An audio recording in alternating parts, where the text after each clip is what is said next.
का अभी आगाज़ करने लगे हैं। कुछ थोड़ी सी इंस्ट्रक्शंस आपको मैं देता हूँ। आपको दरमियान में कोई भी क्वेश्चंस वगैरह पूछना हो तो आप हैंड रेज़ कर लीजिएगा।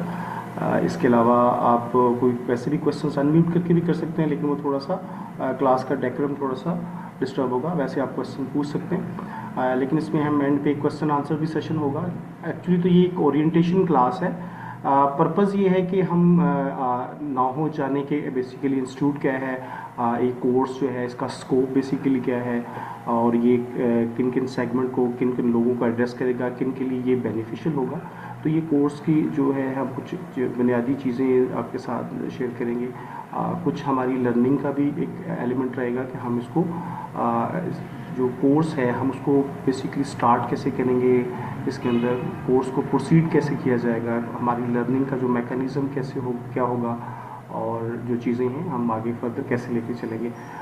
तो आपका कोई भी क्वेश्चन हो तो ये एक ओपन ये इनिशियल ओरिएंटेशन क्लास के अंदर आप कोई भी क्वेश्चन, आप किसी भी लेवल का क्वेश्चन पूछ सकते हैं। क्योंकि इसमें हम जो क्लास की सिर्फ बेसिक ना हो लेंगे कि ओवरऑल क्लास का फ्लो और सारे जो कोर्स के जो कंटेंट वगैरह हैं वो हम किस तरह से लेके क्लासेस को चलेंगे। तो हम इसका बाकायदा आगाज़ कर लेते हैं। बिस्मिल्लाहिर्रहमानिर्रहीम। आप दुरूद पाक पढ़ लीजिएगा। रब्बी ज़िदनी इल्मा, अल्लाह पाक हमारे रिज़्क़ में इजाफ़ा फरमाए। आप दुरूद पाक पढ़ लीजिएगा।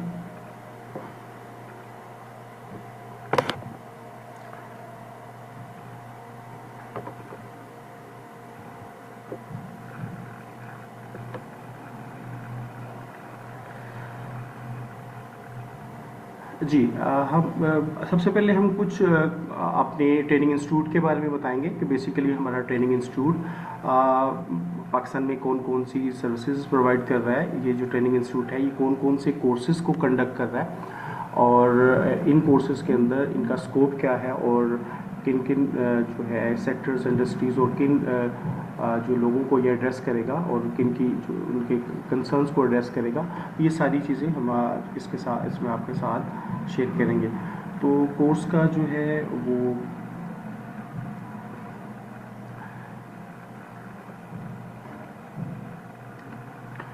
जी हमारी ओरिएंटेशन क्लास है, हम उसको स्टार्ट कर रहे हैं।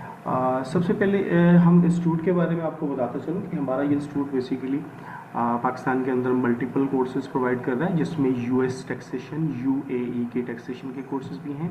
इसके अलावा इसमें पाकिस्तान के से रिलेटेड टैक्सेस हैं। मैं आपको डायरेक्टली कुछ हमारी जो है साइट पे भी ले जाता हूँ, जिसमें जो हमारी जो इंस्टीट्यूट जो है वो कौन कौन से कोर्सेज कंडक्ट कर रहा है। तो ये बेसिकली यूके के टैक्सेशन का कोर्स है, इसमें से पाकिस्तान सेल टैक्स के कोर्सेज हैं। इसके अलावा पाकिस्तान इनकम टैक्स के कोर्सेज हैं, यूएई के टैक्सेस हैं। इसमें स्पेसिफिकली हमने इसको पार्टीशंस भी कर दिया। अगर कोई सिर्फ पाकिस्तान सेल टैक्स को जो है वो लर्न करना चाह रहा है, या इनकम टैक्स खाली कोर्स को जो है वो पार्टिसिपेट करना चाह रहा है, तो ये इसके जो है कुछ सेगमेंट इसका सेपरेट कोर्सेज भी अवेलेबल हैं। इनकी ये हमारी साइट है, आप icft.org.pk पे जाके तमाम कोर्सेज़ की डिटेल्स और इन कोर्सेज़ को जो है इनके कंटेंट क्या हैं, ये इसका स्कोप क्या है, इसकी ड्यूरेशन कितनी है, इनकी फ़ीस का स्ट्रक्चर क्या है, ये आप सारी चीज़ें इसकी यहाँ से लर्न कर सकते हैं। तो इसके अलावा इस कोर्सेज में इनकी फर्दर जो डिटेल्स हैं वो इसी सेक्शंस के अंदर मौजूद है। इसके अलावा जो है अबाउट ट्रेनर, मैं बेसिकली कुछ अपने बारे में बताता चलूँ। Basically I have 12 year of experience in practical experience and taxation corporate matters के अंदर। मेरी qualification basically I am cost and management accountant, I am associate जो है पब्लिक फाइनेंस अकाउंटेंट और ACC। So basically I am also the CEO of the IR technology private limited, एक software company है। इसके अलावा जो मेरा एक्सपीरियंस है बेसिकली ओवर द ईयर्स में सिर्फ टैक्सेशन के अंदर ही हमने प्रैक्टिस की और कॉर्पोरेट मैटर्स के अंदर, और इसके अलावा करंटली सॉफ्टवेयर हाउस के ऊपर भी जो है वो मैं रन कर रहा हूँ। तो इस सॉफ्टवेयर के अंदर मैं कुछ आपको उसके हमारे कुछ प्रोडक्ट्स और सर्विसेज के हवाले से भी बताऊंगा कि वो चीज़ें किस तरह से इस कोर्स में, और आपको जॉब के हवाले से हमारी जो जॉब साइट्स हैं वो आपको कैसे हेल्पफुल करेंगे। ये कोर्स करने के बाद हम थोड़ा सा आपको जो है फ्रीलांसिंग साइट है हमारी, एक जॉब और फ्रीलांसिंग साइट है, उसके हवाले से भी मैं कुछ आपको शेयर करूँगा। ये मैं आपको थोड़ा सा साथ ही इसका अपडेट कर देता हूँ ये हमारी बेसिकली एक साइट भी है जॉब के नाम से। ये पाकिस्तान का अभी बीटा वर्जन है, इस हमने एक लॉन्चिंग फेज़ के अंदर। ये पाकिस्तान की सबसे पहली फ्रीलांसिंग साइट होगी और इसमें आप गवर्नमेंट की जॉब्स के हवाले से, आप पाकिस्तान का ओवरसीज़ जॉब और तमाम जॉब्स के हवाले से डिटेल्स इसके अंदर मौजूद होगी। ये तो बेसिकली ब्रीफ सी इंट्रोडक्शन था। ये चीज़ें आपको कैसे हेल्प करेंगी, तो ये हम साथ साथ आपको, क्योंकि कोर्स अगर कंटिन्यू करते हैं तो साथ साथ हम जॉब प्लेसमेंट के हवाले से भी आपकी बहुत सी हेल्प करेंगे इस मामले में। तो हम कोर्स में बेसिकली कंटेंट क्या पढ़ेंगे, मैं इन सबको थोड़ा जो है एक्सप्लेन करता हूँ। हमारा ये जो कोर्स है बेसिकली ये 6 मॉड्यूल पे होने सर। सबसे पहले हम आयरस पोर्टल के बारे में जानेंगे। आयरस पोर्टल बेसिकली एक इंटरफेस आयरस पोर्टल, जहाँ से हम अपनी टैक्सेस जो रिटर्न्स वगैरह फाइल करते हैं, यही हमारा बेसिक इंटरफेस होगा जो हमारी इस जो पूरे कोर्स को बेस करेगा। कि अगर हम सेल टैक्स रिटर्न फाइल कर रहे हैं, हम जो है इनकम टैक्स रिटर्न्स फाइल कर रहे हैं, हम मॉडिफिकेशन कर रहे हैं, तो ऑल दिस इज़ एक इंटरफेस। अगर हम इसको देखना चाहें तो आप में से बहुत से लोग इस इंटरफेस को जानते भी हैं और समझते भी हैं। तो बेसिकली आयरस का एफबीआर का जो आयरस पोर्टल है, ये एक इंटरफेस जिसमें जो है ये हमारा तमाम प्रोसेस, हमारी जो लर्निंग का मेजर एस्पेक्ट होगा वो हम इसी सेगमेंट से कवर कर रहे होंगे। तो इसका अगर आप लिंक देखना चाहें तो irs.fbr.government.gov.pk, तो ये इसकी जो है इसके ऊपर ला हुआ इसकी तमाम डिटेल, इसके बेसिकली इसको कैसे ऑपरेट करते हैं, ये कैसे इसकी फंक्शनैलिटीज़, ये बेसिकली क्या क्या सपोर्ट और क्या क्या चीज़ें आपको प्रोवाइड करता है। तो ये सारी चीज़ें हम इसमें डिटेल से हम ये जो है इसको स्टडी करेंगे। इसके अलावा अकाउंटिंग बेसिक का कंसेप्ट है। हम इस कोर्स के अंदर बेसिक अकाउंटिंग देखिए, मोस्ट ऑफ द आपके बहुत से आप में से जो लोग होंगे वो अकाउंटिंग बैकग्राउंड से नहीं होंगे, क्योंकि अकाउंटिंग टैक्सेशन को लर्न करने के लिए आपको बुनियादी अकाउंटिंग कंसेप्ट्स होने चाहिए।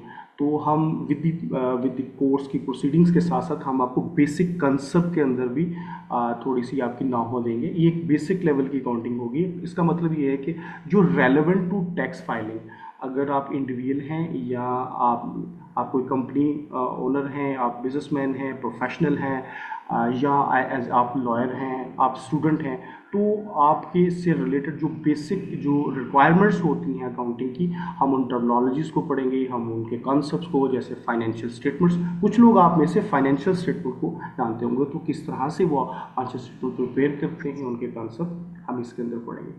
तो इसके अलावा फिर तीसरा मॉड्यूल हम इनकम टैक्स बेसिकली एक जो है हम टैक्स फाइलिंग सीखेंगे, टैक्स रिटर्न्स। तो बेसिकली इसके अंदर हम जो है सिंपल इनकम टैक्स फाइलिंग नहीं है, ये बेसिकली इस पूरे कोर्स के अंदर इम्पोर्टेंट चीज़ें ये रहेंगी कि आप इनकम टैक्स को हम लॉ से रिलेट करके हम इनकम टैक्स ऑर्डिनेंस जो रूल्स रेगुलेशन हैं, रूल्स के अकॉर्डिंगली इनको स्टडी करेंगे। इनकी आप चाहे इंडिविजुअल है, business multiple kind of businesses हैं, जैसे पाकिस्तान में कोई इंडिविजुअल है, एओपी फॉर्म्स या बिजनेसेस हैं, उनको लर्न करेंगे।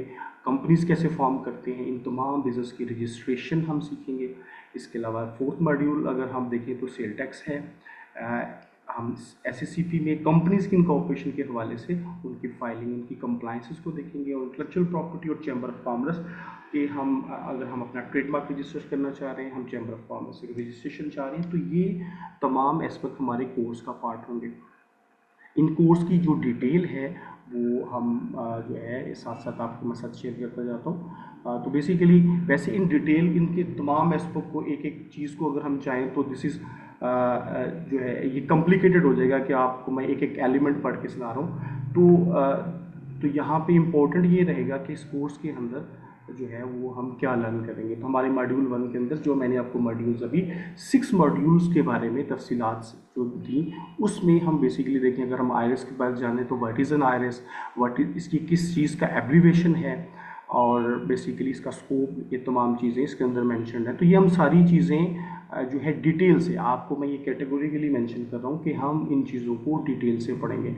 इसके अलावा हमारा जो सेकंड मॉड्यूल है जिसमें अकाउंटिंग के कंसेप्ट बेसिकली मैंने आपको बताया था कि हम क्या क्या लर्न करेंगे, तो ये सारे एस्पेक्ट इसका पार्ट रहेंगे।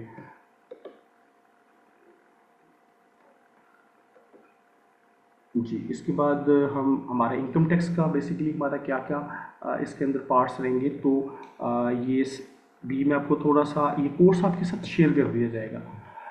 इसमें हम basically how to read a tax statute, basically हम लॉ को कैसे पढ़ते हैं, कि बेसिकली उनमें section sub section every element को हम किस तरह से रीड करते हैं। तो ये हमारे कोर्स के तमाम हाइलाइट्स हैं और हम इन तमाम हाइलाइट्स को इसी के सीक्वेंस से पढ़ेंगे।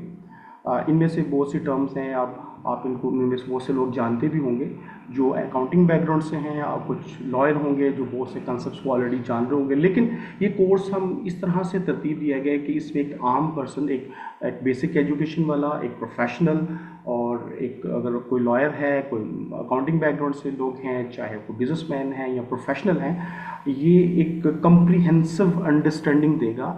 इस कोर्स का जो टन्योर है वो नॉर्मली इज़ नॉट लिमिटेड के सर 4 मंथ का कोर्स है। इसमें कोशिश ये होगी कि हम आप ये कोर्स करने के बाद आप इस काबिल हो जाएंगे कि एक जो इंडिविजुअल बेसिक अंडरस्टैंडिंग वाला अपनी रिटर्न्स फाइल कर सके, अपनी फैमिली की रिटर्न्स फाइल कर सके। इसके अलावा अगर प्रोफेशनल है तो प्रोफेशनली कम्प्रीहेंसिवली इन तमाम टर्मिनोलॉजीज़, इन तमाम सेक्शन को जो मेंशन्ड हैं, ये आपके साथ कोर्स की आउटलाइंस जो है हमारे कोऑर्डिनेटर आपके साथ शेयर कर देंगे। और ये जो डिटेल्स हैं इसमें इन्हीं डिटेल के साथ साथ आपको पढ़ाया जाएगा। इसके अलावा ये सेल टैक्स का मॉड्यूल है, इसमें हम क्या पढ़ेंगे, हम डिफरेंट शेड्यूल्स, उनके तमाम रिटर्न फाइलिंग के हवाले से है, ये तमाम डिटेल। इसके अलावा कंपनी की इनकॉर्पोरेशन के हवाले से, चैम्बर ऑफ कॉमर्स में हमें रजिस्ट्रेशन क्यों रिक्वायर्ड होती है, इसके बेनिफिट्स क्या हैं। इसके अलावा इंटेलेक्चुअल प्रॉपर्टी अगर आप ट्रेडमार्क रजिस्ट्रेशन के हवाले से बेनिफिट और जो रिक्वायरमेंट्स क्या होती हैं, किस तरह से ये फॉर्मुलेट करती हैं, तो ये हमारा इसका पार्ट रहेगा। तो इन कॉर्पोरेट एंड अदर लॉज के अंदर जैसे सोल प्रोप्राइटर हम बिजनेस के डिफरेंट चीज़ों को सीखेंगे। यहाँ तक बेसिकली मैंने आपको बताया कि कोर्स की हाइलाइट्स क्या है, basically what is a course. और जी कोई क्वेश्चंस पूछ रहे हैं साहब? यहाँ कुछ क्वेश्चंस भी आ रहे हैं साहब? ओके जी, यहाँ तक कोई कोर्स के हवाले से, कोई कंटेंट के हवाले से कोई क्वेश्चन हो तो कोई आप पूछ सकते हैं, क्योंकि this is an orientation class. मेरा पर्पज़ ये है कि आपको आप जो अप्रोच लेके आए हैं, जो सोच लेके आए हैं, उसको हम प्रैक्टिकली डिलीवर कैसे कर सकते हैं। ठीक है, आप में से क्वेश्चन है जी पूछिए। सर। वो चैम्बर ऑफ कॉमर्स मैंने देखा उसमें कराची का नहीं था, लाहौर रावलपिंडी का था। Actually this due to limitation of इस जो हमारे पावर पॉइंट के ऊपर है, but actually we will learn all. हम ये बेसिकली मैकेनिज्म और पैटर्न सेम ही होता है। तो आप ये तमाम लर्निंग तमाम पाकिस्तान के अंदर जहाँ चैम्बर्स ऑफ कॉमर्स हैं, वहाँ की ये लर्निंग आप सबके लिए होगी। ऐसा नहीं है कि this is not limited to, ठीक है। तो इसलिए जो है इसमें this is not do it to bother, इसको बादर करने की जरूरत नहीं है। आपको कराची चैम्बर ऑफ कॉमर्स के रजिस्ट्रेशन का प्रोसेस भी सिखाया जाएगा जी। इसके अलावा कोई क्वेश्चन देखिए, तो देखिए यहाँ पे आपकी अंडरस्टैंडिंग मेरे साथ थोड़ा सा, अगर आप ओपनली क्वेश्चंस करेंगे तो आई विल फील कि यू आर कंफर्टेबल, आपको समझ आ रही है, आप चीज़ों को अंडरस्टैंड कर रहे हैं। तो आप यहाँ तो राइटिंग में क्वेश्चंस कर दें, चैट के अंदर आप क्वेश्चंस कर दें, मैं आपका आंसर कर दूंगा। अगर आप शायद फील कर रहे हैं या आप पूछना चाह रहे हैं तो ओपनली पूछें। This is not a regular class, this is an orientation class. मैं सर एक क्वेश्चन जरा करना चाह रहा हूँ जी पूछिए। कि इसकी आपकी मेथोडोलॉजी कैसे होगी, कि कोई इसमें मटेरियल आप डाउनलोड के लिए भी आप प्रोवाइड करेंगे, या किसी किस्म का इस तरह का नोट्स वगैरह जिस तरह के होते हैं? जी एग्जैक्टली देखिए, हमारे पास ये जो कंटेंट है जैसे स्लाइड्स के अंदर है, इसके अलावा मैं जो वर्किंग कर रहा हूँ जैसे किसी एक्सेल की शीट पे को मेरी वर्किंग होगी, इसके अलावा इनकी जो वीडियोस होंगी, हमारा एलएमएस पोर्टल अगर आप एडमिशन लेते हैं, लर्निंग मैनेजमेंट सिस्टम है जिसमें तमाम रिकॉर्डेड वीडियोस आपके पास 6 मंथ से की एक्सेस के लिए अवेलेबल होंगी। मीन कि जो भी रिकॉर्डिंग होगी, जो हमारी क्लास होगी, वेरी नेक्स्ट डे हम उसको अपलोड कर देंगे और उस पोर्टल की एक्सेस सिर्फ आपके पास होगी, और आप कमिंग 6 मंथ्स के अंदर रेपिटेटिवली देख भी सकेंगे और उन पर जो है। इसके अलावा आपको एक व्हाट्सएप के ग्रुप के अंदर जिसमें प्रोफेशनल्स लोग होंगे, कोई क्वेश्चंस आपको फ्यूचर में भी एक काइंड ऑफ कम्युनिटी जो आप कोई भी क्वेश्चंस को एड्रेस करेगा जब भी आपको चाहिए, any time in the futures. यानी कि ऐसा नहीं है कि हम कोर्स आपको कंडक्ट करते हैं, आपसे पैसे लेते हैं और जो है वो बस क्लोज ना, ऐसा नहीं है कि आप जब तक आप कोर्स करने के बाद भी आप हमारे साथ अटैच रह सकते हैं, बल्कि प्रैक्टिस के हवाले से भी बहुत सी अपडेट्स जो नई चीज़ें आ रही होंगी वो हमारी लर्निंग की वीडियोज़ के हवाले से या टेक्स्ट के हवाले से आपको अवेलेबल होंगी। इन तमाम कोर्सेज़ की रिकॉर्डिंग आपको मिल जाएगी और इसका LMS कॉन्टेंट। भी आपका LMS भी एनी टाइम अवेलेबल होगा? जी, एनी टाइम। देखिए एलएमएस की एक्सेस ऐसे ही है जैसे आप कोई फेसबुक या कोई ऐसा प्लेटफॉर्म जिस पे आप एक्सेस ले लेते हैं, तो वो आप 24 आवर्स, उसमें ऐसा नहीं है कि limited to the specific time. वो आप पे डिपेंड करता है, आप 24 घंटे में उसको बार बार रिपीट करके देखें। सपोज मैं आज क्लास आपकी कंडक्ट करता हूँ, next day very next day आप अगले दिन मल्टीपल टाइम देखते हैं कि सर ये क्वेश्चन ये चीज़ें एड्रेस नहीं की गई, ये चीज़ मुझे समझ नहीं आया, आप अगले दिन क्वेश्चन करें, उन्हीं की बेस पे आप रिपीट कर सकते हैं। This is not an issue. तो thank you, thank you very much जी। ओके। ओके जी, हम क्लास को कंटिन्यू करते हैं। देखिए हम थोड़ी सी बुनियादी चीज़ें, देखिए इसमें थोड़ा सा अगर हमारी लर्निंग होगी तो ये बहुत बेटर इम्पैक्ट छोड़ेगा कि अगर आप चीज़ों को साथ साथ लर्न कर रहे हैं तो हम थोड़ा सा प्रैक्टिकली चीज़ों को देखते हैं कि हम कैसे करेंगे। कुछ देखिए कोर्स में कुछ चीज़ें मैं आपके साथ डिस्कस करना चाह रहा हूँ कि इस कोर्स को हम जो है इस तरह से लेके चलेंगे कि हमारी जो लॉ को रिलेट करके हम जो आप कोई भी सेगमेंट पढ़ा रहे हैं, तो ऐसा नहीं है कि जिस जो प्रैक्टिस है वो ये है कि बस जनरली मैंने एक चीज़ अटेम्प्ट की और मैं कंटिन्यू कर रहा हूँ। हम लॉ से रिलेट करके किस सेक्शन लॉ के किस सेक्शन के अंदर ये मौजूद है, कौन से रूल्स इसको एड्रेस करते हैं, तो ये सारी चीज़ें हम साइड बाय साइड साथ लेके चल रहे होंगे जी। इसके अलावा कोई क्वेश्चन हो तो प्लीज़ आप साथ साथ पूछते रहिए, ये कोर्स की डिटेल्स आपको मिल जाएंगी। और अगर आप मेथडोलॉजीज़ को चेंज करना चाहें, कोई आपको लगे कि मैं जो है इसको बेहतर कर सकता हूँ, आप मैसेज कर सकते हैं। That will be I will appreciate for this कि आप जो कोई चीज़ें अगर आपको क्लियर नहीं है तो आप बार बार पूछ सकें और चीज़ों को मैं इसको एड्रेस कर दूँ। जी खबर साहब। जी अस्सलाम वालेकुम सर, कैसे हैं? ठीक है जी अल्हम्दुलिल्लाह। जी सर। मैंने क्वेश्चन ये पूछना है, मैं एक एडवोकेट हूँ, ओके। मैं प्रैक्टिस करता हूँ क्रिमिनल और फैमिली। ओके। सर ये कोर्स सीखने के बाद क्या मैं एज अ टैक्स एडवाइजर काम कर सकता हूँ मार्केट में? खुद तो चले मैं कर लूंगा अपना, मुझे समझ आ गया, फैमिली का ओके। कर लूंगा, भाई का कर लूंगा, अब्बू का कर लूंगा। क्या मैं अपने कार्ड के ऊपर लिखवा सकता हूँ कि टैक्स कंसल्टेंट, या मैं सर्विसेज दे सकता हूँ, इस काबिल हो जाऊंगा? शुक्रिया सर। देखिए मैं आपको थोड़ा सा इसको बहुत ही आसानी से करता है। इनकम टैक्स रूल्स उसमें 85 86 इनकम टैक्स प्रैक्टिशनर का, आप लॉयर हैं तो उसमें क्राइटेरिया मेंशन है। अगर इनकम टैक्स रूल्स 85 86 के अंदर की आप अगर आपने ग्रेजुएशन है, उसमें मल्टीपल चीज़ें हैं। अगर आप ग्रेजुएशन में अकाउंटिंग और टैक्सेशन और ऑडिटिंग के सब्जेक्ट्स पढ़े हैं, आप लॉयर हैं और आपके पास 1 साल का एक्सपीरियंस है, प्रैक्टिकल एक्सपीरियंस है, जो हमारी आप यहाँ पे हमारे पास 4 मंथ का जो आप कोर्स कंडक्ट करने के बाद हम आपको 1 साल का अपनी फर्म का एक्सपीरियंस लेटर भी आपके साथ शेयर कर देंगे, आपको दे देंगे। तो वो आप एज इनकम टैक्स प्रैक्टिशनर का जो है वो आप सर्टिफिकेट आपको कमीशन से मिलते हैं और प्रॉपर उसकी ट्रेनिंग हो जाएगी और ये प्रैक्टिस कर सकते हैं। देखिए ये चीज़ें जो पाकिस्तान का जो टैक्सेशन का सिस्टम है ये सेल्फ असेसमेंट बेसिस पे है।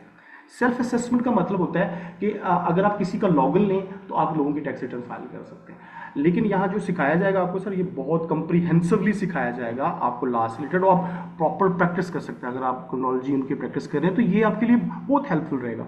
और ना सिर्फ आप प्रैक्टिस कर सकते हैं बल्कि ये जो एक इमर्जिंग फील्ड है, मैं आपको बता रहा हूँ कमिंग डेज के अंदर जिस तरह से टैक्सेस इम्पोज हो रहे हैं पाकिस्तान के अंदर, जो टैक्स का स्ट्रक्चर है वो चेंज हो रहा है, ये आपके लिए बहुत ही पावरफुल होने वाला है आने वाले दिनों में पर्सपेक्टिव से कि इसका फ्यूचर और स्कोप बहुत ज़्यादा है। क्योंकि गवर्नमेंट एलिजिबिलिटी कंसेप्ट, पहले जो नॉन फाइलर फाइलर का कंसेप्ट आपने सुना होगा, लेट फाइलर का, अब ये कंसेप्ट चेंज होके क्या हो रहा है, ये फर्दर जो है एलिजिबिलिटी के कंसेप्ट पे चला जाएगा। So everybody in the Pakistan will be file. तो आपके जो अब आपको प्रॉपरली अगर आप मुझे बताते हैं तो मैं भी आपको रूल्स हैं उनको पढ़ा के आपको बहुत सी चीज़ें भी साथ साथ कवर कर दूंगा। जी जी खबर साहब बोलिए। अच्छा सर, ये हमारा जो टैक्स बार है ना, जो मेरे शहर की टैक्स बार एसोसिएशन है, जी जी। उसमें जो आईटीपी का लाइसेंस मिलता है उसमें सिर्फ हमने एक्सपीरियंस लेटर नहीं दिखाना होता, वो इंटरव्यू भी करते हैं पहले कमिश्नर जी साहब। एग्जैक्टली। देखिए मैं चले आपको बता देता हूँ, इंटरव्यूज भी होता है, आपकी रिक्वायरमेंट्स भी हैं, एवरीथिंग। देखिए मैंने आपको एक जनरल व्यू दिया कि देखिए मैंने ये नहीं कहा कि कौन कौन से प्रोफेशनल बॉडीज जो कॉस्ट मैनेजमेंट अकाउंटेंट है सर या मैं चाह रहा था कि मैं क्वेश्चन कंप्लीट कर लूँ। ओके। मेरा क्वेश्चन सर, मैं ये क्वेश्चन करने लगा था, सॉरी टू इंटरप्ट यू, कि नो नो नो हमारे यहाँ पे जब लाइसेंस मिलता है एटीपी का, मैं तो चूंकि एडवोकेट हूँ, मुझे ओके तो लाइसेंस नहीं मिलेगा एटीपी का, मेरे नाम के साथ एडवोकेट ही रहेगा। जी। तो सर वो कमिश्नर साहब जो हमारा इंटरव्यू कंडक्ट करेंगे, आप समझते हैं कि आपका कोर्स करने के बाद कोई भी तालिब इल्म वो इंटरव्यू पास कर सकता है? श्योर सर, देखिए मैं आपको देखिए हम 100% देखिए मैं यहाँ पे आपको बहुत बड़ा वो नहीं बता रहा, लेकिन इस पे ये डिपेंड करता है कि इस कोर्स को आप कैसे ले टेकअप करते हैं। आप इस कोर्स को अगर इन डेप्थ आप मेरी तमाम क्लासेस देखिए, 4 मंथ का कोर्सेज का मतलब है फॉर एवरी वीक, हर वीक के अंदर 2 क्लासेस हैं, और 4 मंथ्स के अंदर हम चीज़ों को, जब तक ये course limited to the 4 month तक भी नहीं है, आप जब तक आपको प्रॉपर अंडरस्टैंडिंग नहीं होती इन तमाम कंसेप्ट की, तो हम इसको कंटिन्यू रखेंगे। कंटिन्यू का मतलब है और ये कोर्स, बल्कि आप अगर जब 1 से 2 मंथ की क्लासेस को अगर ले लेंगे, तो आप खुद ही कह रहे होंगे सर कि आई कैन डू, आप मैं इसको मैनेज कर सकता हूँ। मैं ये एश्योरिटी आप देता हूँ कि कम से कम ये कोर्स करने के बाद एटलीस्ट आप इस काबिल हो जाएंगे कि ये चीज़ें आसानी से कवर कर लें। बल्कि हम सर आपको, एक मेरे जी जी जी जी बोलिए। सर एक मेरे इल्म में इजाफा फरमाएं आप कि जब हम, ये वैसे मैं एक जनरल क्वेश्चन पूछ रहा हूँ जी जिसका मुझे पहले नहीं पता, कि अगर मैं कोर्स कर लेता हूँ और मेरा इंटरव्यू हो जाता है, मैं पास भी कर लेता हूँ, तो सर एक आईटीपी का टैक्स बार का बकायदा लाइसेंस मिलता है, जैसे हमें लाइसेंस मिला हुआ पंजाब बार से, इसका लाइसेंस होता है टैक्स टैक्स बार का, पाकिस्तान टैक्स बार का या पंजाब टैक्स बार का? सर ये देखिए, मैं इन चीज़ों को सारी की सारी चीज़ें मैं आपको प्रॉपरली एलेबोरेट करूंगा। देखिए क्लास है, अब हम एक स्पेसिफिक हो गए, जैसे मैं आप क्वेश्चंस पूछ रहे हैं, तो हम बाकी जो लोग हैं वो बहुत बेसिक लेवल पे शायद हों, तो एक स्पेसिफिक हो जाए। मैं आप मुझे कोई भी, मेरे पास नंबर आपके पास अवेलेबल होंगे, मैं इनकी तमाम तफसीलात आपको एक एक जो स्टेप बाय स्टेप किस तरह से हम इसको आगे लेके चलेंगे, मैं आपको बताता चलूँगा। बिल्कुल, चलें सर एक जनरल क्वेश्चन पूछ लेता हूँ पूरी क्लास के लिए, वो मैं समझ गया हूँ बात, कि जी सर जो आप कोर्स करवा रहे हैं, ये अगर हम कोर्स करते हैं तो ये हमारा कौन सा बैच होगा, कब से करवा रहे हैं आप? देखिए, ये हमारा फरवरी बैच है, और फ्रॉम मंडे और ट्यूसडे ये हमारी 2 डेज की क्लासेस होंगी। 7 जो है पीएम नहीं की सर, क्लास। मेरा क्वेश्चन था कि इससे पहले कितने बैच आप ट्रेन कर चुके हैं? जी, इसमें कुछ इन प्रोसेस हैं, 2 कोर्सेज जो है, जो 2 बैचेस हैं वो जो है इन प्रोसेस में हैं, कंटिन्यू हैं, तो जिनका 1 से 1.5 माह तक हो चुका है। ये हमारी बेसिकली ये आप ये समझ लें कि हमारा ये थर्ड बैच है, और इसके अलावा 2 बैचेस जो है कुछ 2 मंथ की प्रोसीडिंग के साथ हैं, आगे हैं, और 1 माह कुछ एक कोर्स 1 माह के साथ है। तो ये बेसिकली हर मंथ हम एक कोर्स को इनिशिएट कर रहे हैं और जो है और उसको कंटिन्यू कर रहे हैं। जी जी, खबर साहब कोई क्लियर हुआ? बाकी जो चीज़ें हैं, क्योंकि जी क्लास सर, को मुझे डिस्टर्ब हो जाए काफी हम। काफी हद तक क्लियर हो गया, जी जी मुझे काफी देखिए, हद तक। तो सर आप ये किस शहर से बेस कर रहे हैं? सॉरी, आप किस जगह से बेस कर रहे हैं, आपका बेस सिटी कौन सी है? इस्लामाबाद से। मतलब देखिए, हम मैं आपको आगे भी थोड़ा डिटेल बताता हूँ कि इस्लामाबाद के अंदर, रावलपिंडी के अंदर हमारी फिजिकल क्लासेस हैं, इस्लाम और सियालकोट और लाहौर के अंदर पॉसिबली हम फिजिकल क्लासेस नेक्स्ट मंथ से आफ्टर रमज़ान पॉसिबली, या इन बिटवीन रमज़ान के अंदर हम फिजिकल क्लासेस के लिए भी यहाँ पे इंशाल्लाह हमारा जो कोर्सेज कंडक्ट हो रहे होंगे। और बाकी जो कोर्सेज मैंने इनिशियली आपको बताया कि यूएस टैक्सेशन, यूएई की टैक्सेशन और यूएसए की टैक्सेशन के हवाले से भी हमारे कोर्सेज जो हैं ये आपको मिलेंगे, जिसमें जो वहीं के ट्रेंड लोग हैं, वही प्रोफेशनल जो लोग हैं, वो उनको आपको मेंटोर कर रहे होंगे, आपको पढ़ा रहे होंगे। सर ये तो मेरे लिए बड़ी खुशखबरी है कि आप सियालकोट में शुरू कर रहे हैं। मैं सर सियालकोट से ही बोल रहा हूँ। जी, नो प्रॉब्लम। देखिए, सियालकोट के अंदर हमारे पास बहुत से लोग, इंक्वायरीज भी हैं सियालकोट में लोग, फिर बहुत से जो कॉमर्स के इंस्टीट्यूशंस हैं हमारे, उनके साथ कुछ अंडरस्टैंडिंग इस तरह से है कि हम कमिंग डेज के अंदर जो है पॉसिबली कुछ जो है कुछ कॉमर्स कॉलेजेस के अंदर कुछ ओरिएंटेशन क्लासेस जो है वहाँ कंडक्ट करेंगे, और फिर वहाँ पे काफ़ी, क्योंकि रिक्वायरमेंट्स भी इस तरह से थी, तो हम इंशाल्लाह सियालकोट के अंदर हमारा पॉसिबली कि हम नेक्स्ट मंथ के अंदर से क्लासेस स्टार्ट करेंगे। तो सर जी उसकी भी हफ्ते में 2 दिन ही क्लास होगी? जी, ऐसा ही है। देखिए, कुछ क्लासेस जैसे अगर आपको particularly cell tax return file आपको समझना है, या आपको इनकम टैक्स का पूरा सेक्शन समझना है, बेसिकली ये तो कंप्रिहेंसिव टोटल कोर्स है ना, तो आप उसमें किसी एक सेगमेंट में कुछ, आप मे बी एक्सपर्ट हो ऑलरेडी, और आप कुछ खास सेल टैक्स रिटर्न समझना चाह रहे हो, तो हम उसको उस हिसाब से आपके लिए कोर्स को डिज़ाइन किया हुआ है। तो ये नहीं सर, मैं चीज़ें सिर्फ इनकम टैक्स सीखना चाहता हूँ, सिर्फ इनकम टैक्स बस। जी, लेकिन हम सजेस्ट यही करेंगे, ये सारी चीज़ें आपके लिए बहुत हेल्पफुल होंगी, क्योंकि आपके पास जब क्लाइंट आएगा तो आपको वो ज़रूरी नहीं है कि वो खाली एक सेगमेंट से ही हो, वो मल्टीपल सेगमेंट से हो सकता है। ठीक है जी, आगे तो चलें, सर जी इसकी फीस प्रोसीड कितनी करें। होगी कोर्स की? सर ये आपको एंड ऑफ द कोर्स आपके साथ शेयर कर दी जाएगी। आप कोऑर्डिनेटर हैं, वो आपको मुकम्मल तफसीलात ऑनलाइन क्लासेस अगर फिजिकल थैंक यू, क्लासेस की सूरत में है थैंक यू तो सर, आपको थैंक पेड यू कर देते हैं। ठीक है सर। जी। Please carry on sir. जी जी आप चलें जी दोबारा से क्लास की तरफ देखें कि रिटर्न देखिए हम यहाँ पे एक कंसेप्ट थोड़ा सा समझते हैं। थोड़ा सा हम अब थोड़ा सा लर्निंग के पर्सपेक्टिव से देखते हैं कि बेसिकली कोर्स यहाँ पे जो रिटर्न के हवाले से दो कंसेप्ट हैं, रिटर्न और डेक्लेरेशन। पाकिस्तान में रिटर्न और डेक्लेरेशन का कंसेप्ट है। अब रिटर्न का क्या मतलब होता है, नॉर्मली अगर हम जो कंसेप्ट लेके चलते हैं तो रिटर्न के अगर हम किसी को कुछ चीज़ हम लोन किसी से बारो करते हैं कोई चीज़ तो हम उसको वापस कर देते हैं। तो नॉर्मली गवर्नमेंट हमसे टैक्सेस कलेक्ट करती है, तो इन रिटर्न हमें गवर्नमेंट क्या देती है, गवर्नमेंट को हमें बहुत सी फैसिलिटीज़ जो है हमें वो देती है। लेकिन पाकिस्तान में ऐसा कंसेप्ट बहुत लिमिटेड सा है। बाकी जो बड़े कंपनी का यूरोप की बात करें तो वो अपने जो लोगों को है मेडिकल फैसिलिटीज़ प्रोवाइड कर रही है, लॉ एंड ऑर्डर है, एजुकेशन है, इंफ्रास्ट्रक्चर दे रही है इन रिटर्न। क्योंकि वो टैक्स कलेक्ट करते हैं, उसकी बेसिस पे टैक्स कलेक्ट करते हैं तो वो अपनी ही आवाम पे खर्च भी करते हैं। हम यहाँ थोड़ा सा कंसेप्ट समझते हैं। तो अगर देखिए रिटर्न का मतलब बेसिकली ये होता है कि if we owe some money, हम किसी से लेते हैं तो बेसिकली तो इन रिटर्न गवर्नमेंट जो है, हम यहाँ गवर्नमेंट के पर्सपेक्टिव से बात कर रहे हैं, तो जो गवर्नमेंट क्या है वो हमें इन रिटर्न जो है वो क्या क्या फैसिलिटीज़ प्रोवाइड कर रही होती है, तो वो मैं यहाँ पे आपको डिस्कस कर। देखिए पाकिस्तान के अंदर हम देखा जाए तो पाकिस्तान की गवर्नमेंट भी आपको कुछ फैसिलिटीज़ प्रोवाइड कर रही है अगर आप रिटर्न फाइल करते हैं। लेकिन यहाँ पे दो कंसेप्ट प्रिवेल कर रहे हैं, एक डेक्लेरेशन का और एक रिटर्न का। जहाँ तक रिटर्न की बात है तो रिटर्न का कंसेप्ट ये बनता है कि अगर आप you owe some money to somebody और उसके रिटर्न में आपको जो है वो जो है गवर्नमेंट को आप टैक्सेस दे करते हैं और टैक्सेस की पे के बदले में गवर्नमेंट आपको मल्टीपल फैसिलिटीज़ प्रोवाइड करती है। लेकिन लॉ के अंदर जो हमारा जो कंसेप्ट है वो रिटर्न का भी है और जब हम पोर्टल पे जाएंगे तो हमारे पास तो डेक्लेरेशन का कंसेप्ट है। मैं आपको ये थोड़ा सा दिखाता भी हूँ कि ये किस तरह से है। अगर मैं आपको पोर्टल के ऊपर भी लेके जाता हूँ और कि बेसिकली अगर हम देखें तो यहाँ पे आप देख रहे हैं यहाँ पे हमारे पास डेक्लेरेशन का कंसेप्ट है। यहाँ पे डिक्लेयर करने का मतलब है कि आप अपने एसेट को डिक्लेयर करें। एसेट में क्या क्या चीज़ें डिक्लेयर करते हैं तो वो मैं आपको बताता जाता हूँ कि एसेट में बेसिकली जब हम आते हैं तो हम क्या डिक्लेयर करते हैं। एफबीआर आपसे क्या रिक्वायर करता है कि आप क्या चीज़ें डिक्लेयर करें। तो यहाँ पे वो आपके पास जो प्रॉपर्टीज़ की इनकम है, आपके पास प्रॉपर्टी आपकी जो भी सोर्स ऑफ इनकम है, जैसे आपके पास सैलरीड है, आप सैलरी इनकम है, आपके पास business, capital gain, foreign source, तो बेसिकली ये डिक्लेयर करना और हमारे जिस कंसेप्ट के अंदर जो बुनियादी चीज़ है कि वो डिक्लेरेशन की बात कर रहे होते हैं। और वेल्थ स्टेटमेंट में हम क्या डिक्लेयर करते हैं, हम अपने जो है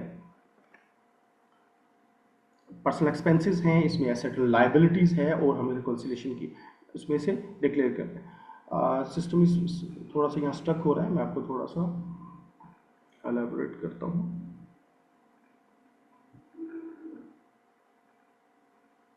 तो जी मैं दोबारा से इस चीज़ पे आपको थोड़ा सा just give me a minute.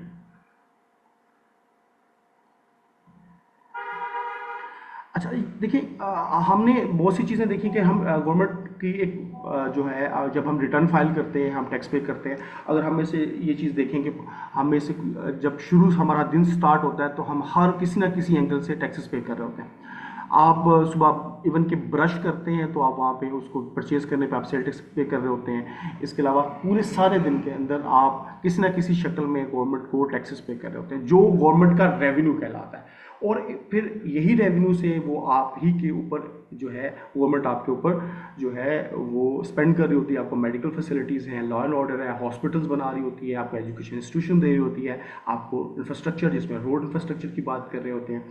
फिर इसी रेवेन्यू को एज एक्सपेंडिचर के तौर पे आपके लिए securities and law and order को मेंटेन करती है। तो बेसिकली यहाँ पे ये रिटर्न का कंसेप्ट इसलिए मैंने आपको बताया कि यहाँ पे गवर्नमेंट आपसे टैक्सेस कलेक्ट करती है और इन टैक्सेस की जो है वो एक्सपेंडिचर्स जो है वो करती है। तो यहाँ पे मैं आपको ना फाइनेंस रिवेन्यू, और ये करता कौन है, टैक्सेस जो है गवर्नमेंट का को किस तरह से कलेक्ट करती है। यहाँ पे वो डायरेक्ट टैक्सेस और इनडायरेक्ट टैक्सेस का कंसेप्ट हम पढ़ेंगे। डायरेक्ट टैक्सेस क्या होती हैं और इनडायरेक्ट टैक्सेस क्या हैं। इसके अलावा फाइनेंस डिवीजन, ये बेसिकली सर इनको कौन ऑथराइज करता है कि वो ये टैक्स कलेक्ट कर सकते हैं। तो मैं यहाँ पे आपको थोड़ा सा कॉन्स्टिट्यूशन ऑफ पाकिस्तान में कुछ चीज़ें आपके साथ शेयर करता हूँ। तो बेसिकली कॉन्स्टिट्यूशन ऑफ पाकिस्तान 1973, यहाँ पे मैं आपको ये भी बताता हूँ कि कॉन्स्टिट्यूशन ऑफ पाकिस्तान बेसिकली आपको एम्पावर करता है कि वो लेजिस्लेट कर सकता है किन चीज़ों में। मैं आपको कॉन्स्टिट्यूशन ऑफ पाकिस्तान भी खोल के दिखाता हूँ और इसमें करके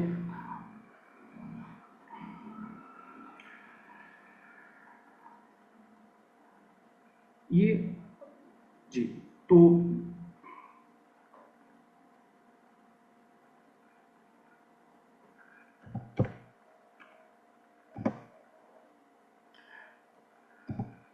ये कॉन्स्टिट्यूशन ऑफ पाकिस्तान है, ये किस तरह से आप लोग कर सकते हैं, ये नेशनल असेंबली की साइट के ऊपर अवेलेबल है और यहाँ से आप इसको डाउनलोड कर सकते हैं।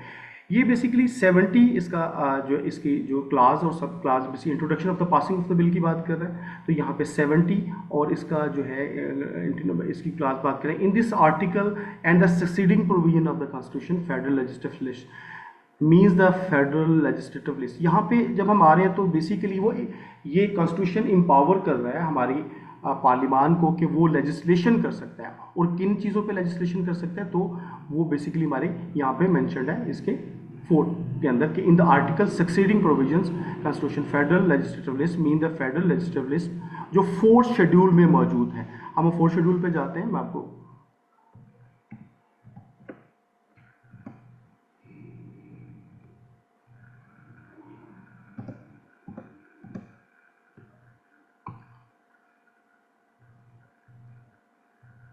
जी 4th शेड्यूल की इसकी एंट्री नंबर्स में आपको जो मेरी स्लाइड के ऊपर भी आपको मेंशन्ड है कि बेसिकली वो किन जो एरियाज के अंदर लेजिस्लेशन कर सकते हैं। Basically constitution of Pakistan provide the federal legislative list any item not including in the above list is considered as a residuary which, कुछ कवानीन जो वो एम्पावर करता है कि वो फेडरल उन पर कवानीन बना सकते हैं, और जो रेजिड्यूटरी जो बकिया जाते हैं वो प्रोविंशियल गवर्नमेंट उन पर कवानीन बनाती है। ठीक है, तो ये थोड़ा सा मैं सेक्शन में आपको बता देता हूँ कि ये किस तरह से इसकी जो एंट्री नंबर्स हैं, ये हम किन किन पे कवानीन बना सकते हैं। ये जी देखिए, duties of custom including export duties. ठीक है, ये फेडरल को एम्पावर करता है, फेडरल गवर्नमेंट को एम्पावर करता है, तो इसमें इस लेजिस्लेटिव लिस्ट के अंदर इनके ऊपर कानूनी साजी कर सकता है। Duties of excise including duties on salt but not including, कुछ चीज़ों को वो एक्सक्लूड कर रहा है। तो जब वो एक्सक्लूड कर रहा है तो यहाँ पे हमारे सेक्शन के अंदर यहाँ पे एक मैं चीज़ मेंशन की, रेजिड्यूटरी का मतलब है कि बकिया जात के हैं कुछ कवानीन जो है वो सूबाई गवर्नमेंट के पास एम्पावर करता है। 18 अमेंडमेंट के बाद कुछ लोग जो लॉज को जानते हैं, तो उसके बाद ये कुछ कवानीन जो है वो सूबाई गवर्नमेंट के ऊपर के इख्तियारात की तरफ चला जाता है।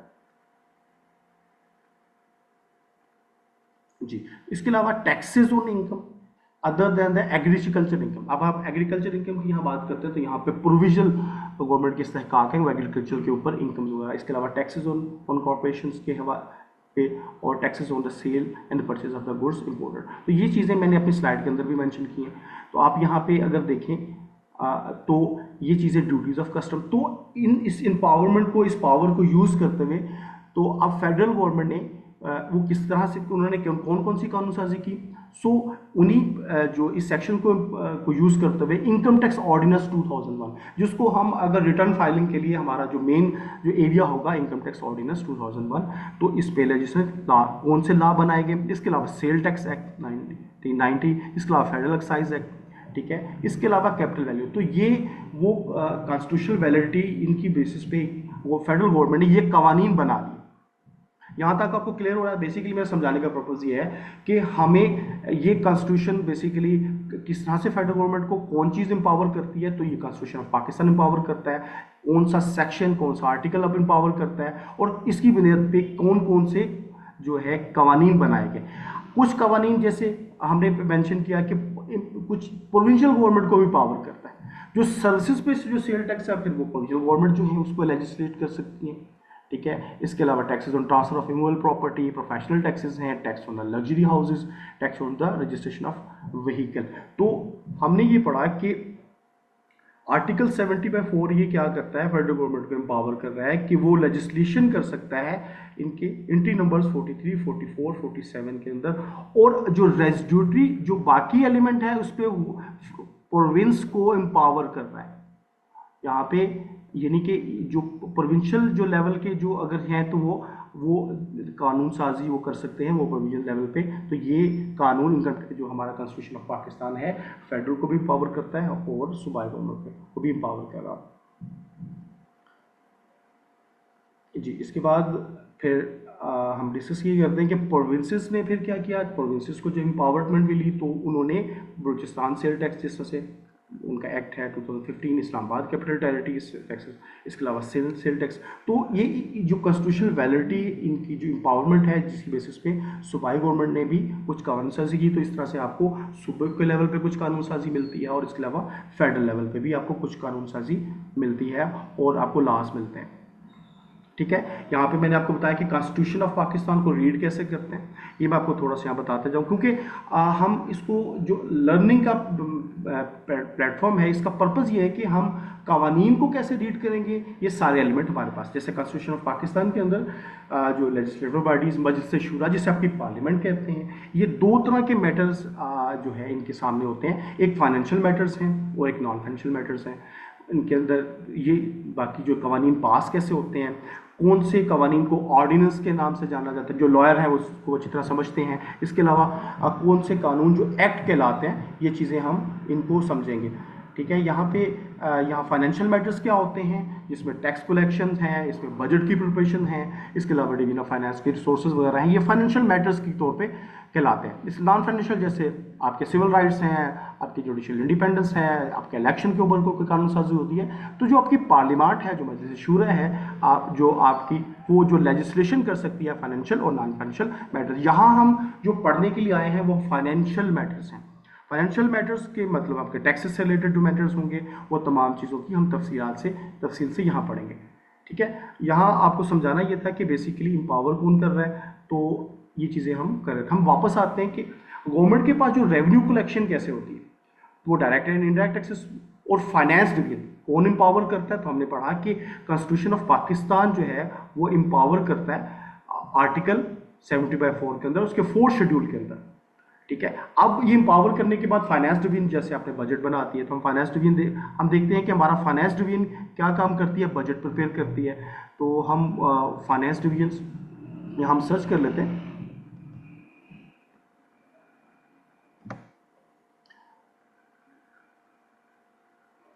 ये आपके पास फाइनेंस डिवीजन है। ये बेसिकली ये हमारे पास जो है औरंगजेब साहब हैं, जो फेडरल मिनिस्टर जो है फाइनेंस एंड रेवेन्यू है।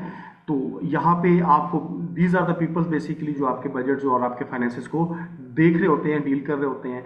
अली परवेज मलिक साहब हैं। तो हम यहाँ पे देख रहे हैं कि बजट के अंदर कि किस तरह से गवर्नमेंट रेवेन्यू कलेक्ट करती है, कितना रेवेन्यू कलेक्ट करती है। आप बजट के ऊपर जो है जो बजट की पब्लिकेशंस हैं, और इस साल का जो बजट 2024-25 ये बेसिकली हम इसके एक ब्रीफ ओवरव्यू लेंगे कि ये किस तरह से फॉर्मुलेट करते हैं। इसका एक ब्रीफ सा स्ट्रक्चर आपके सामने रखूंगा for the understanding point of view से। यहाँ पे आपका ये फेडरल बजट है, इसमें 24, क्योंकि ये बजट कब आता है यहाँ पे थोड़ा सा देखिएगा बजट कब पास होता है। इस बजट के थोड़ी सी डिटेल्स के इसमें ईयर्स 2024-25, क्योंकि ये बजट जून के अंदर पेश होता है, प्रेजेंट होता है, और पास होने के बाद जो कमिंग ईयर नेक्स्ट ईयर्स के लिए 24-25 इसका कंसेप्ट भी मैं आपको थोड़ा सा डिटेल से बताता हूँ।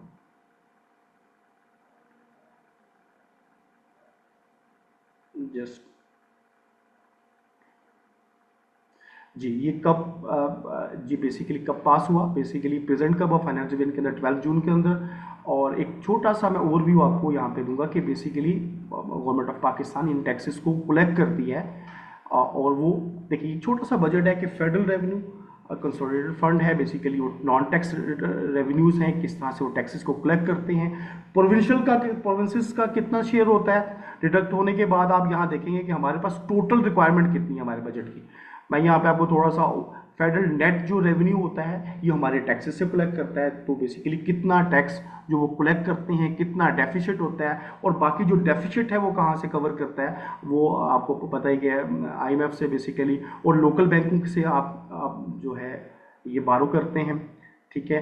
तो ये सारा मैकेनिज्म समझाने का मतलब ये है कि फाइनेंस डिवीजन किस तरह से एम्पावरमेंट मिलती है। आपको ये थोड़ा सा टॉपिक बोरिंग लग रहा होगा, यहाँ पे जो इसमें थोड़ा सा असल पर्पज़ ये है कि आप एक अंडरस्टैंडिंग जो है कि हम ये जो लेजिस्लेशन है वो होती कैसे है और ये किस तरह से हम इसको पढ़ेंगे और किस तरह से ये फेडरल गवर्नमेंट को एम्पावर करती है, फेडरल गवर्नमेंट किस तरह से टैक्सेस को इम्पोज करती है और ये कलेक्शन कैसे होती है और गवर्नमेंट इनको, यही जो रिटर्न का कंसेप्ट जब पढ़ रहे थे तो आपके ऊपर यही आपकी जो आप जो टैक्सेस कलेक्ट करती है आपको इन रिटर्न आप पे ही स्पेंडिंग करनी होती है। जी, यहाँ तक कोई कंसेप्ट आपको समझ आ रहा है?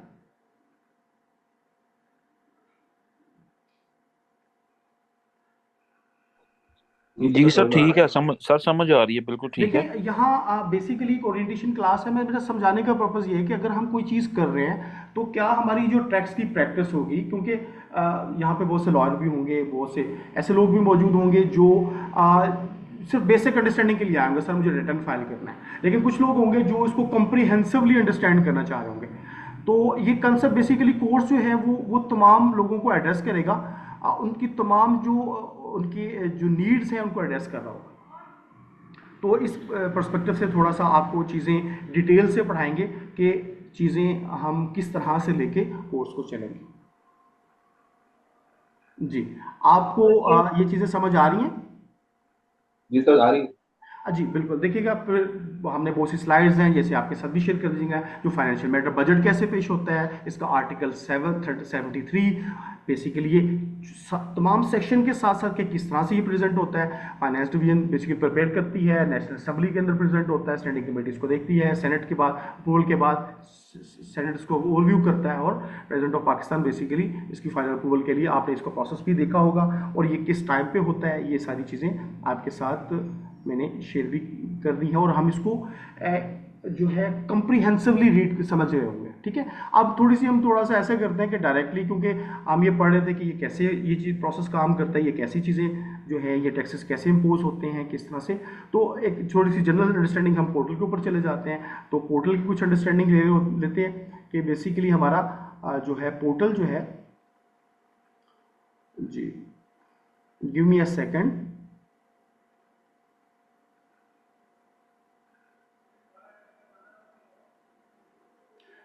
इसके अलावा एक छोटे सा एक और आपको चीज़ें बताता रहूँ। देखिए हमारे पास जो जो कवानीन है, रेडिफिकेशन ऑफ स्ट्रक्चर, बेसिकली हम जो पार्लियामान जो भी कवानीन बनाती है एक्ट और ऑर्डिनेंस की शक्ल में, ये भी हम पढ़ेंगे कि एक्ट क्या चीज़ है, ऑर्डिनेंस क्या है, फिर रूल्स एंड रेगुलेशंस क्या होते हैं। बेसिकली इन एक्ट के साथ सपोर्टिंग डॉक्यूमेंट होता है, डिटेल रूल्स प्रोसीजर्स मौजूद होते हैं कोई भी कवानीन के साथ, ताकि हम उसको प्रैक्टिकली प्रैक्टिस कर सकें चीज़ों को, कि उसकी डिटेल्स मौजूद होती हैं।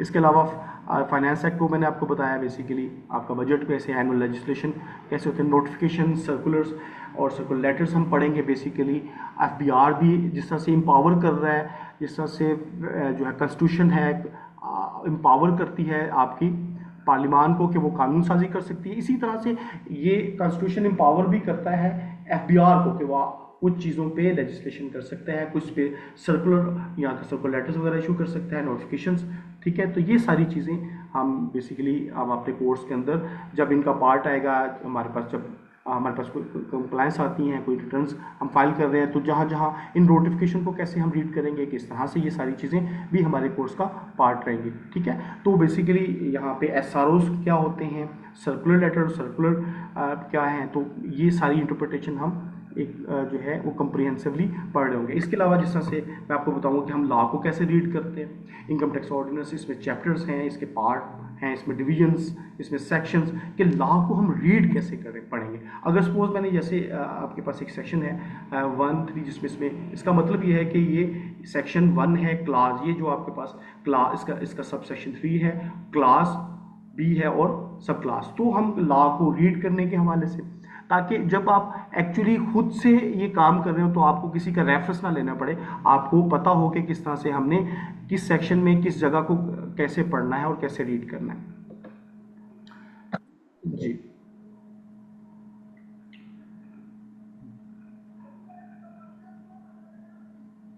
कोई क्वेश्चन हो थोड़ा सा इसके हवाले से भी तो आप मुझसे दरम्यान में पूछ सकते हैं। बाकी फिर हम थोड़ा कंटिन्यू करेंगे, थोड़ा सा हम प्रोसेस थोड़ा सा बेसिक अंडरस्टैंडिंग पोर्टल के ऊपर भी लेंगे और समझेंगे कि बेसिकली हमारा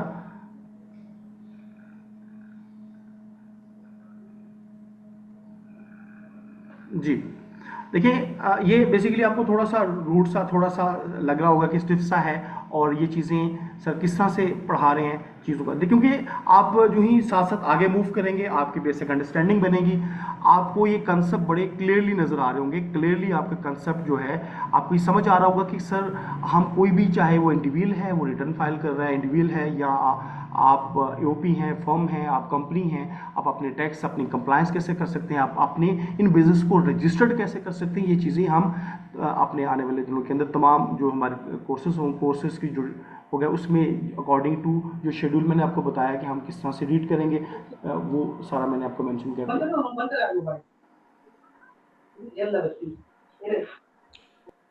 जी कोई क्वेश्चन हो आपका यहाँ तक तो मुझे वो पूछिएगा। सर मीनिंग अंडरस्टैंडिंग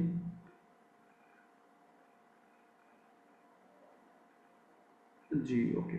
अच्छा चलें अब हम थोड़ा सा इसको फर्दर देखिए। डेक्लेरेशन का कंसेप्ट था, हमने पढ़ा कि डेक्लेरेशन क्या होती है, हमने रिटर्न का कंसेप्ट पढ़े थे। तो बेसिकली यहाँ पे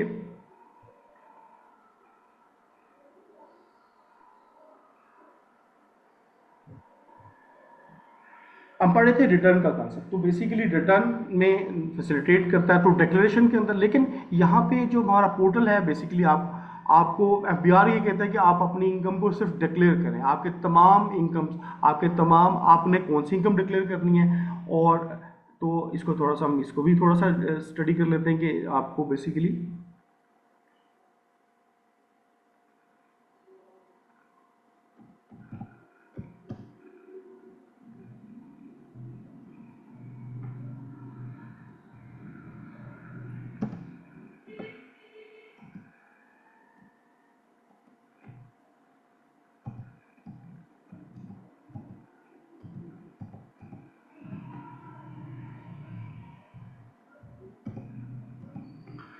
जी। तो आप में से कौन लोग रिटर्न फाइल करेंगे, रिटर्न ऑफ इनकम। तो बेसिकली यहाँ पे 114 रिटर्न ऑफ इनकम, यहाँ पे हम थोड़ी सी डिटेल से पढ़ेंगे कि कौन हु विल फाइल, तो आप रिटर्न कौन फाइल करेगा। ठीक है, यहाँ पे एक इम्पोर्टेंट चीज़ ये रहेगी कि return following persons, every company will return file करेगी। एवरी पर्सन, यहाँ पे जो पर्सन की बात है अदर देन कंपनी, उन्होंने तमाम अदर देन कंपनी तमाम लोगों को पर्सन कोलेक्टिवली जब भी लॉ एड्रेस करेगा पर्सन, तो इसका मतलब ये है कि ये तमाम जो बॉडीज हैं या पर्सन हैं इंडिविजुअल हैं इसके अंदर शामिल है। Every company, every person, every non profit organisation, every person who has income for the year is subject to the final, ये फाइनल टैक्सेस के हवाले से भी हम साथ साथ पढ़ेंगे। तो बेसिकली यहाँ पर्पज़ ये है कि कौन पर्सन रिटर्न फाइल करेगा। सबसे खतरनाक बात ये है कि देखें यहाँ पे इमूवेबल प्रॉपर्टी अगर किसके पास है और उसके जो स्क्वायर यार्ड इतना है, ओन इतनी प्रॉपर्टी ओन कर रहा है, इसके अलावा सबसे इंपॉर्टेंट चीज़ ये कि who have obtain the national tax. आप एक दफ़ा टैक्स एनटीएन बना लेते हैं तो आपको टैक्स रिटर्न फाइल करना है। तो इसमें तमाम डिटेल्स मेंशन है कि ये कौन लोग टैक्स रिटर्न फाइल करेंगे और कौन लोग इससे मुबर्रा हैं, वो भी मेंशन है कि इसका बेसिकली कमिश्नर पे the person who has right, the person who has become bankrupted, या आप बैंकरप्ट हो जाएं या इनके लिक्विडेशन फाइल कर दें या आप परमानेंटली पाकिस्तान को जो है वो लीव कर दें। तो बेसिकली यहाँ पे जब एक दफ़ा आप रिटर्न फाइल कर रहे हैं, एनटीएन आप बना लेते हैं, एक दफ़ा टैक्स रिटर्न फाइल कर देते हैं, तो आपके लिए कंपलसरी हो जाता है कि आप हर साल टैक्स रिटर्न फाइल करते हैं। तो अब मैं पोर्टल पे आपको कुछ चीज़ें समझाता हूँ। आपको लगता है थोड़ी सी बोरियत सी हो रही है, लेकिन क्योंकि जो कमिंग जो डेज के अंदर जो हमारी आगे कोर्सेज होंगे तो हम इसको जो हमारा शेड्यूल बना होगा उसके अकॉर्डिंगली हमारा टॉपिक मेंशन होगा। टॉपिक के अंदर क्या क्या जो है सेक्शंस हम पढ़ेंगे वो सारी चीज़ें इसके अंदर क्लियरली मेंशन होंगी। तो आप में से कितने लोग जो है ऑलरेडी आपका पोर्टल जो है वो बना हुआ है, आपका एनटीएन बना हुआ है और आप टैक्स फाइलिंग खुद करते हैं, आप में से कितने लोग हैं? सर मैं अल्हम्दुलिल्लाह कराची से हूँ, ग्रेजुएशन किया हुआ मैंने और मैं ये काम कर रहा हूँ असल में ना, तो मैं फ्रीलांस से काम कर रहा हूँ घर से, तो मैं चाह रहा था सर्टिफाइड हो जाऊँ। ओके। एक्सपीरियंस। अच्छा, अब मुझे ये बताएं कि आपका अकाउंटिंग बैकग्राउंड के साथ है? जी अकाउंटिंग है मेरा, मैंने बीकॉम किया हुआ है और मैंने तकरीबन मैंने 1.5 साल फॉर्म में काम करा है। और अभी तक मैं 1 साल से मैं ये ऑनलाइन काम कर रहा हूँ फ्रीलांस। ओके। जी अब्दुल राउफ साहब, आप कुछ पूछ रहे हैं? बस वो आपने पूछा है भाई, आप रिटर्न फाइल करते हैं, तो मैं भी जी तकरीबन जी। 10-12 साल से 2012 से रिटर्न अपनी मैं खुद ही फाइल कर रहा हूँ हम्म, इलेक्ट्रॉनिकली ना। चलें, ठीक हो गया। तो बस आ, इतने बेसिक्स जो है ना वो तकरीबन मुझे पता है। ये रिटर्न वगैरह फाइल मैं खुद कर लेता हूँ, ऐसे कोई नहीं। अच्छा ठीक है, तो आपका बैकग्राउंड भी जो फाइनेंस से है, अकाउंटिंग बैकग्राउंड से है? जी जी हाँ, फिनांस से मैंने बीकॉम किया था, फिर उसमें के बाद जॉब भी हमारी ऑडिट की है। मैं ओके इधर डायरेक्टर हूँ फैसलाबाद में लोकल फंड ऑडिट का ना। ओके। ओके। तो बस I am going to retire in the coming future, therefore I want to attain this qualification, आप कह लें जो भी कह लें। ओके, देखिए देखिए, यहाँ पे कोर्स करने के आपको जो है ना, देखिए ये ओरिएंटेशन क्लास के अंदर हम मेजॉरिटी जो हम डिस्कस ये करते हैं कि जनरली नॉर्मली हम टीचिंग की मेथोडोलॉजी क्या होगी। तो बेसिकली जब ये कोर्स का कंटेंट आपके साथ शेयर कर देंगे तो आपको ये लगेगा कि आप हमारा जो कोर्स के तमाम जो सेगमेंट हैं वो उसी तरतीब से ही कवर हो रहे हैं, और आपकी जो अंडरस्टैंडिंग है वो लॉ के बारे में वो बिल्कुल भी जो है वो आपको बड़ी कम्प्रिहेंसिव सी अंडरस्टैंडिंग भी मिलेगी। मैं थोड़ा सा दावा नहीं कर रहा, लेकिन मैं ये ज़रूर कहूँगा कि आप ये कोर्स करने के बाद आपके पास इंशाल्लाह आप इस काबिल हो जाएंगे कि आप इंडिपेंडेंट प्रैक्टिस भी कर सकते हैं। और जी थोड़ा सा आप। इनको रीअरेंज करके चीज़ों सब चीज़ों को रीअरेंज करके ना फिर सही हो जाएगी वो सारी अंडरस्टैंडिंग। सही आप बता रहे हैं, जी अंडरस्टैंडिंग एग्जैक्टली। हो रही है। अब सब चीज़ें जब गैदर होंगी तो ये कलेक्टिवली जो है ना, ये ज़्यादा बेनिफिशियल, उस वक्त आपको पिक्चर क्लियर हो जाएगी जी ज़्यादा। एग्जैक्टली, आपके लिए सबसे ज़्यादा पिक्चर है उस वक्त क्लियर होते हैं। देखिए ओरिएंटेशन क्लास के अंदर बेसिकली होता है काइंड ऑफ गपशप है कि आप जो एग्जैक्ट। क्लास के अंदर जो लोग जो स्टूडेंट हैं या जो पढ़ना चाह रहे हैं तो वो बेसिकली उनकी अप्रोच क्या है, वो टीचर की मेथडोलॉजीज को समझ लें कि वो टीचर किस तरह से आपको पढ़ाएगा, किस तरह से आप कंसेप्ट को लेके चलेगा, और आपकी जो क्यूरीज हैं या क्वेश्चंस हैं उनको कैसे एड्रेस करेगा। चलो कैरी ऑन जी, थैंक यू वेरी मच। जी बिल्कुल, ठीक हो गया। इसके अलावा कोई और किसी का क्वेश्चन है तो प्लीज़ आप।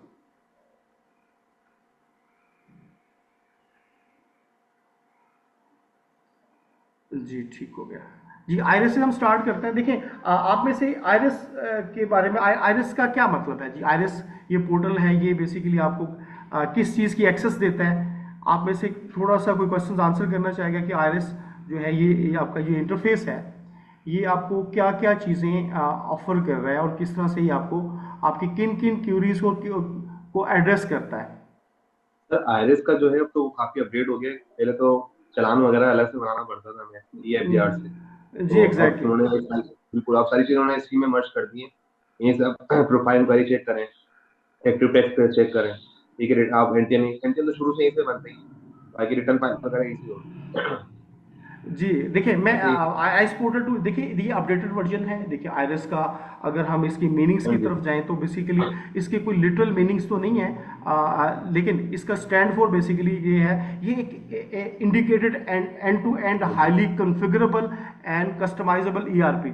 बेसिकली इसका इस किसी का एक्रोनिम तो नहीं है, लेकिन इसका मतलब विजडम है। अगर आप इनके क्वेश्चंस की साइड पे जाएंगे तो आपको ये इंटरप्राइज रिसोर्स प्लानर ये कस्टमाइजेबल है, यानी कि ये बात ये आपको इसके मल्टीपल वर्जन्स और आप काफ़ी ज़्यादा ये अमेंडमेंट भी हो चुकी है, इसके अंदर काफ़ी ज़्यादा अपडेशंस भी आ चुकी हैं।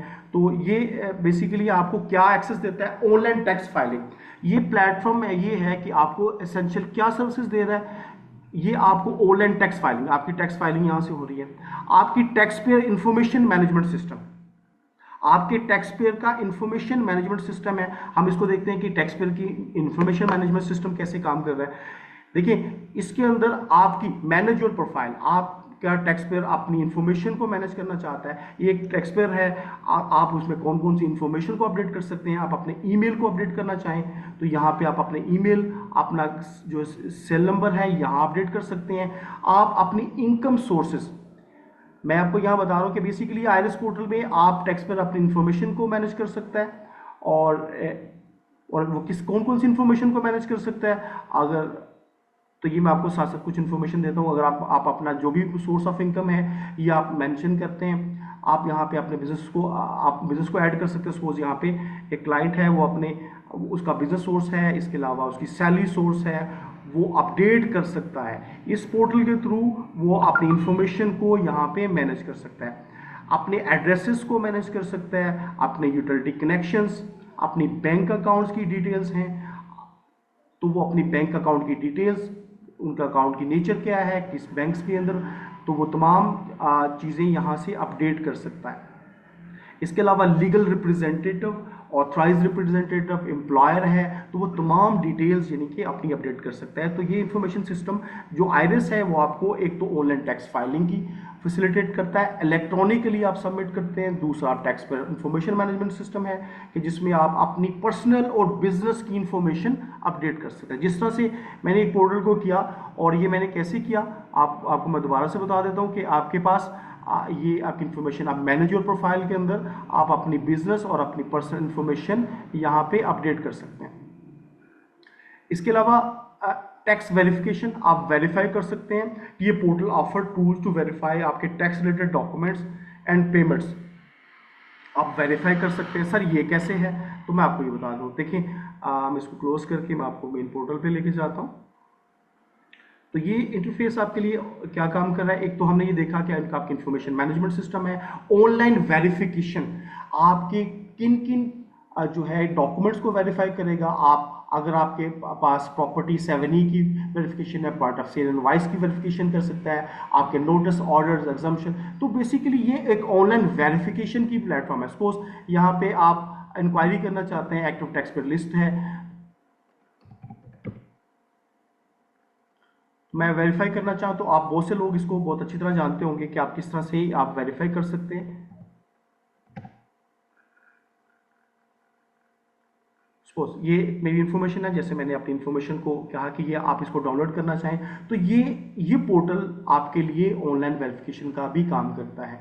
सीपीआर, कंप्यूटराइज प्रिंटेड रिसीट्स, अगर आप किसी की सीपीआर को देखिए, कंप्यूटराइज प्रिंटेड नॉर्मली अगर आप सैलरीड पर्सन है तो आपको जो है आपको टैक्स विदहेल्ड करता है, डिडक्ट करता है, एडवांस टैक्स काटता है। तो हम यहाँ से बेसिकली इस पोर्टल के थ्रू हम वेरीफाई कर सकते हैं कि बहुत सी चीज़। ई पेमेंट का आप देखें डायरेक्टली इसके लिए सेपरेट प्लेटफॉर्म था, तो अब हम डायरेक्टली यहीं से ई पेमेंट्स कर सकते हैं। तो ये तीसरी चीज़ है टैक्स पेमेंट। यहाँ पे ऑनलाइन पेमेंट का ऑप्शंस अवेलेबल हैं कि आप अपनी टैक्स की लायबिलिटी, और वो किस किस्म की लायबिलिटी है, अगर आप एडवांस टैक्स पे कर रहे हैं, अगर आपका एडमिटेड इनकम है टैक्स पे कर रहे हैं। इसके अलावा tax payer service, access to various tax related services and information, essentially digital platform. तो ये बेसिकली आइरिस पोर्टल जो है 2.1 ये आपको ये तमाम एक्सेसेस प्रोवाइड कर रहा है जो आपके इंटरफेस पे अवेलेबल है। तो यहाँ ये चीज़ें क्लियर होगी कि ये हमारा जो प्लेटफॉर्म है ये हमें क्या क्या जो है फैसिलिटीज़ ऑफर कर रहा है। तो इसके अलावा हम पढ़ते हैं नॉर्मली न्यू रजिस्ट्रेशन और ई इनरोलमेंट। यहाँ पे पोर्टल को हम पढ़ रहे हैं, पोर्टल के ऊपर हम जाएं तो आप में से कितने लोग ये जानते हैं कि what is e enrolment and new registration, इसका डिफरेंस क्या है? कोई आंसर करेगा इसको? नहीं सर, ये मेरे इल्म में नहीं है, मैं नहीं जानता सर। अच्छा जी, देखें नॉर्मली एफबीआर जो है, आप जब भी कोई आप अपने किसी पोर्टल के इस पोर्टल पे आते हैं, जो नया क्लाइंट आपके पास आता है, आप नई रजिस्ट्रेशन करते हैं, तो आप नॉर्मली यहाँ पे एक्टिव टैक्स पेयर लिस्ट, यहाँ पे प्रोफाइल इंक्वायरी करते हैं। आप टैक्स पेयर की प्रोफाइल इंक्वायरी, जब भी हमारे पास कोई नॉर्मली क्लाइंट है, आप नई रजिस्ट्रेशन करना चाहते हैं, तो हम यहाँ नॉर्मली एक क्लाइंट को सपोज मैं यहाँ पे इंक्वायरी करता हूँ कि सपोज मैं यहाँ पे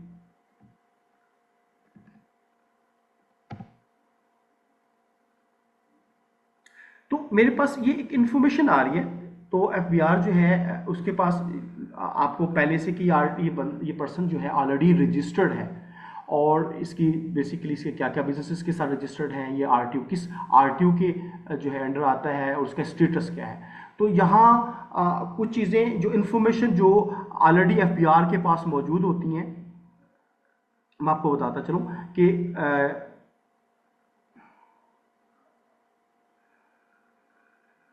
give me a second, actually the system is getting bit slower, तो sometime ये थोड़ा सा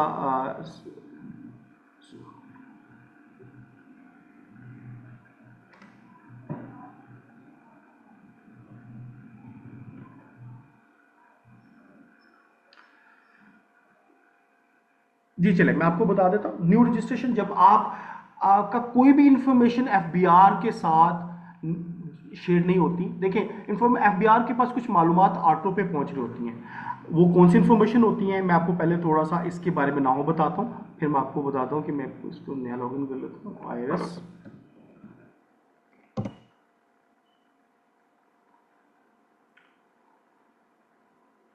देखिए आप में से बहुत से लोग जानते हो कि एफबीआर के पास बहुत सी मालूमात मौजूद होती हैं। ये मालूमात कैसे एफबीआर के पास पहुंचती है? अगर आप कोई क्रेडिट कार्ड यूज़ करते हैं, आप कोई प्रॉपर्टी सेल परचेज करते हैं, आप कोई एजुकेशनल एक्सपेंसेस पे करते हैं, या आप कोई इंटरनेशनल ट्रैवलिंग करते हैं, या आपकी कोई पेमेंट विद हेल्ड होती है, आप व्हीकल बाय करते हैं, या आप कोई बैंक विड्रॉल करते हैं। बैंक विड्रॉल के अंदर अगर आप कोई भी 50,000 से ज़्यादा नॉर्मली आप जब ट्रांजेक्शन करते हैं तो उसका एक खास अमाउंट जो है, अगर आप नॉन फाइलर हैं तो बेसिकली आपका कुछ टैक्स विद हेल्ड होता है। व्हीकल बाय करते हैं, आप उनके टोकन पे करते हैं, तो ये इन्फॉर्मेशन क्योंकि आपके एसएनआईसी के अगेंस्ट होती है, तो वो तमाम इन्फॉर्मेशन आपके सिस्टम पे अपडेट करता है। तो एफबीआर के पास ये पावर है, कमीशन के पास ये पावर है कि अगर वो देखता है कि इसकी ट्रांजैक्शन या इसकी जो जिस कैटेगरी में फाइल है वो खुद से आपको रजिस्टर्ड कर सकता है।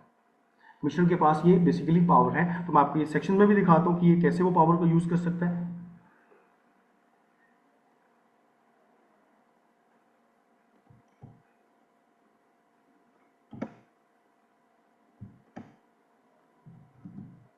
देखिए, टैक्स पेयर की registration, every tax payer shall apply to then prescribe form and the prescribe manner for the, देखें ये प्रेस्क्राइब मैनर्स और प्रेस्क्राइब जो चीज़ें हम पढ़ रहे थे कि ये प्रेस्क्राइब मैनर किस तरह से हम बेसिकली रजिस्ट्रेशन कर सकते हैं। यहाँ पे इसका सेक्शन देखिएगा, यहाँ पे इसका सेक्शन और इसका क्लास, और इसके आगे हम बात करते हैं the commissioner having the jurisdiction over the case where the necessitated by the fact. जहाँ वो ये चीज़, इसका मतलब ये है कि जहाँ वो ये ज़रूरी समझता है कि वो आप किसी भी टैक्स पेयर को वो रजिस्टर्ड कर सकता है। ठीक है, tax payer registration scheme shall be regulated through the rules, तो नोटिफाइड रूल्स के अंदर ये मेंशन्ड है। यहाँ पे एक और चीज़ मैं आपको बताता चलूँ कि यहाँ पे 2015 के बाद इंडिविजुअल के केस में, यहाँ पे इंडिविजुअल की बात कर रहा हूँ कि जितने भी इंडिविजुअल हैं उनका सीएनआईसी नंबर ही उनका एनटीएन नंबर है आफ्टर 2015। तो यहाँ पे 3 चीजें हमने पढ़ी कि टैक्स पेयर की रजिस्ट्रेशन का प्रोसेस है, वो रूल्स में मेंशन्ड है, और कमिश्नर की जुरिस्डिक्शन क्या है यहाँ पे कि वो किस तरह से किसी भी टैक्स पेयर को रजिस्टर कर सकता है, और वो किन बेसिस पर रजिस्टर करेगा। मैंने आपको यहीं पे आपको मैं थोड़ा सा एक्सप्लेन कर रहा था कि अगर वो उससे समझता है कि उसकी, अगर आप सैलरीड पर्सन है और आपकी इनकम 50,000 से ज्यादा विड्रॉ कर रहे हैं, तो आपका एम्प्लॉयर आपका टैक्स विद होल्ड करता है। विद होल्ड करने के बाद ये इन्फॉर्मेशन बेसिकली एफबीआर के पास भी मौजूद होती है, तो वो आपको कंपल्सरी रजिस्टर भी कर सकता है, ऑटो पे रजिस्टर भी कर सकता है। अब तो एक इन्फॉर्मेशन कुछ आपकी जो आपके साथ एफबीआर के साथ जो इन्फॉर्मेशन होती है आप यहाँ से भी फाइंड कर सकते हैं। कुछ इन्फॉर्मेशन आपके पास MIS, बहुत से लोग इस पोर्टल को जानते हैं, इंफॉर्मेशन सिस्टम इंफॉर्मेशन सेंटर में जाएं तो एफबीआर, तो यहाँ पे पेमेंट डिटेल्स के अंदर आप किसी भी साल, यहाँ पे आप टैक्स ईयर मेंशन कर लें 2014, अगर मैं सर्च करता हूँ तो इसके पास ATL, यहाँ पे उनकी कोई भी ट्रांजैक्शन, कोई भी एक्टिविटी हुई है तो यहाँ पे एफबीआर के साथ वो इन्फॉर्मेशन मौजूद होती है। तो इस 2 केसेस के अंदर आपको यहाँ समझाना मकसूद ये है कि आप एफबीआर के पास कुछ मालूमात मौजूद होती हैं, और इस मालूमात की बुनियाद पे एफबीआर आपको रजिस्टर्ड कर सकता है। देखें, तो सर एफबीआर खुद से रजिस्टर करेगा, होता क्या, अगर आपके पास एफबीआर के पास आपकी इंफॉर्मेशन मौजूद है तो वो आपको इनरोल्ड कर देगा। अगर आपके पास कोई ऐसी ट्रांजैक्शन नहीं है तो आपको न्यू रजिस्ट्रेशन करनी पड़ेगी। न्यू रजिस्ट्रेशन का मतलब है कि एफबीआर के पास आपका कोई भी डाटा अवेलेबल नहीं है, तो आप नॉर्मली न्यू रजिस्ट्रेशन की तरफ जाते हैं। इस प्रोसेस को भी हम समझेंगे।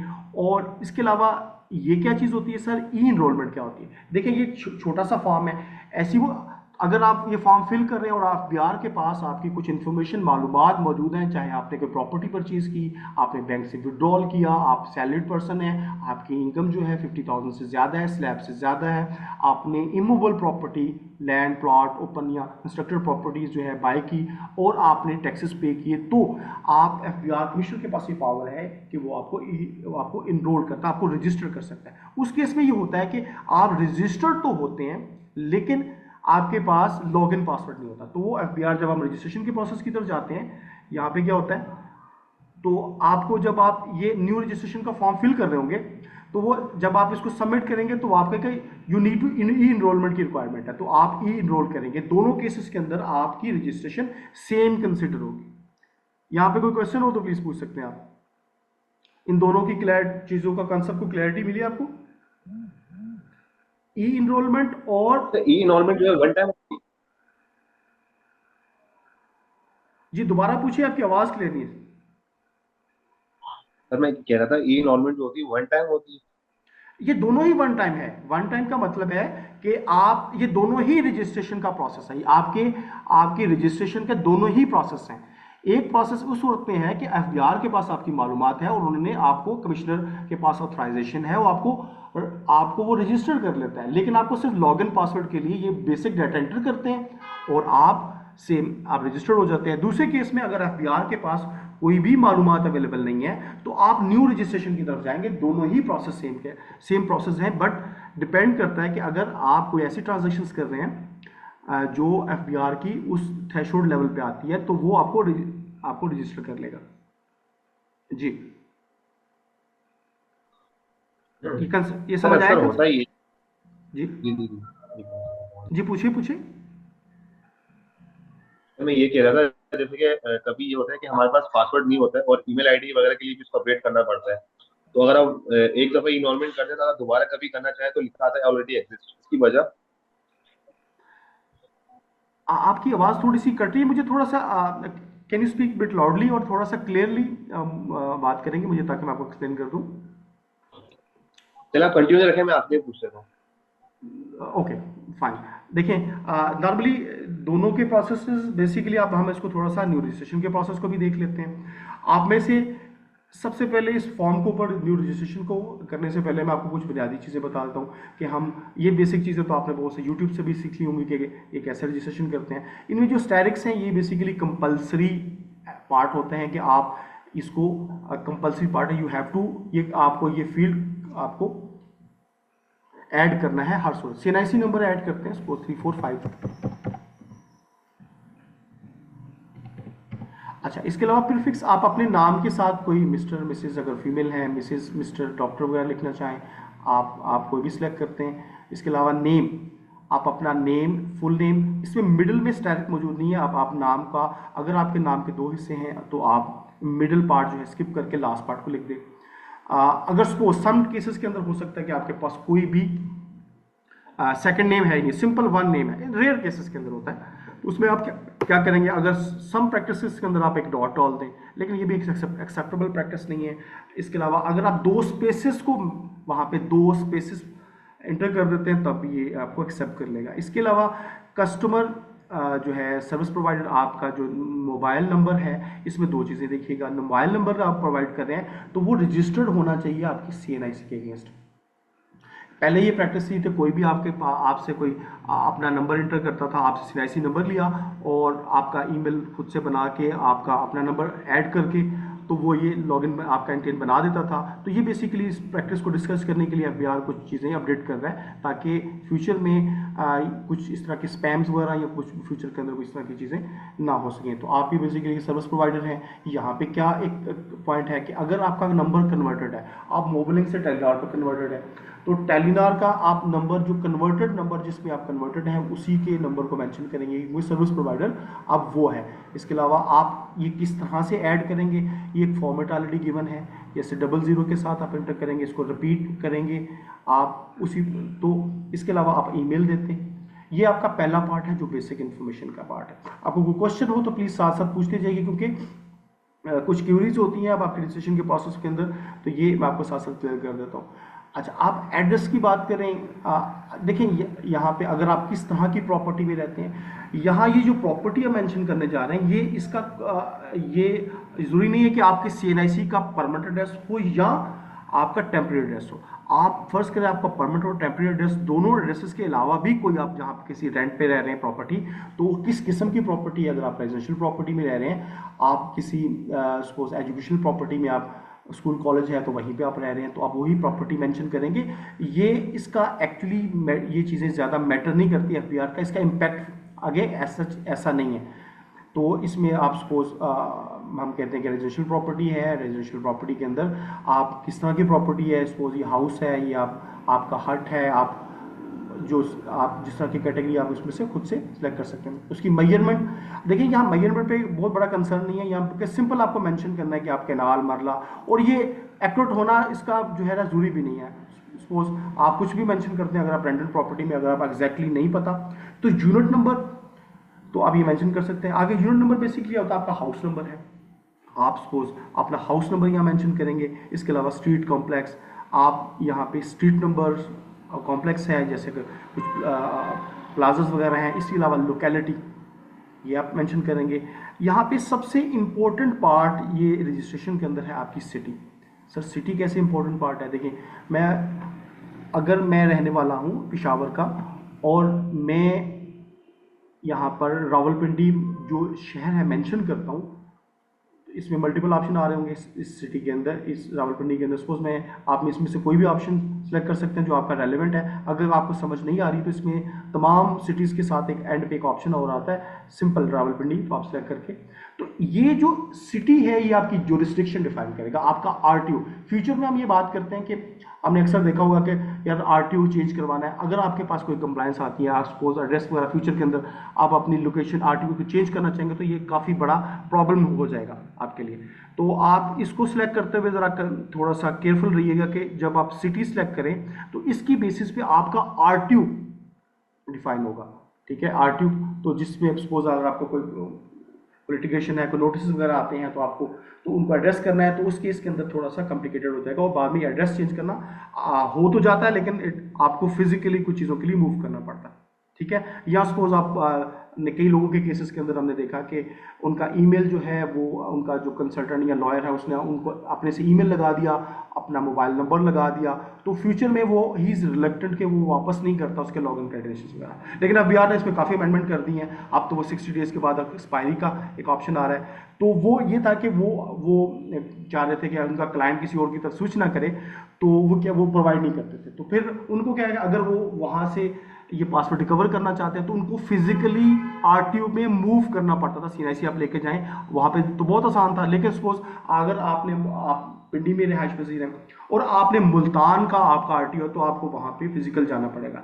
आजकल मार्केट के अंदर ऐसे लोग भी मौजूद हैं जो आपके पासवर्ड रिकवरी जो है ईमेल रिकवरी के लिए आपसे कुछ पैसे भी चार्ज करते हैं, तो लेकिन ये ऐसी लीगली तो अलाउ नहीं है, लेकिन यहाँ प्रैक्टिस पाकिस्तान के अंदर चल रही है।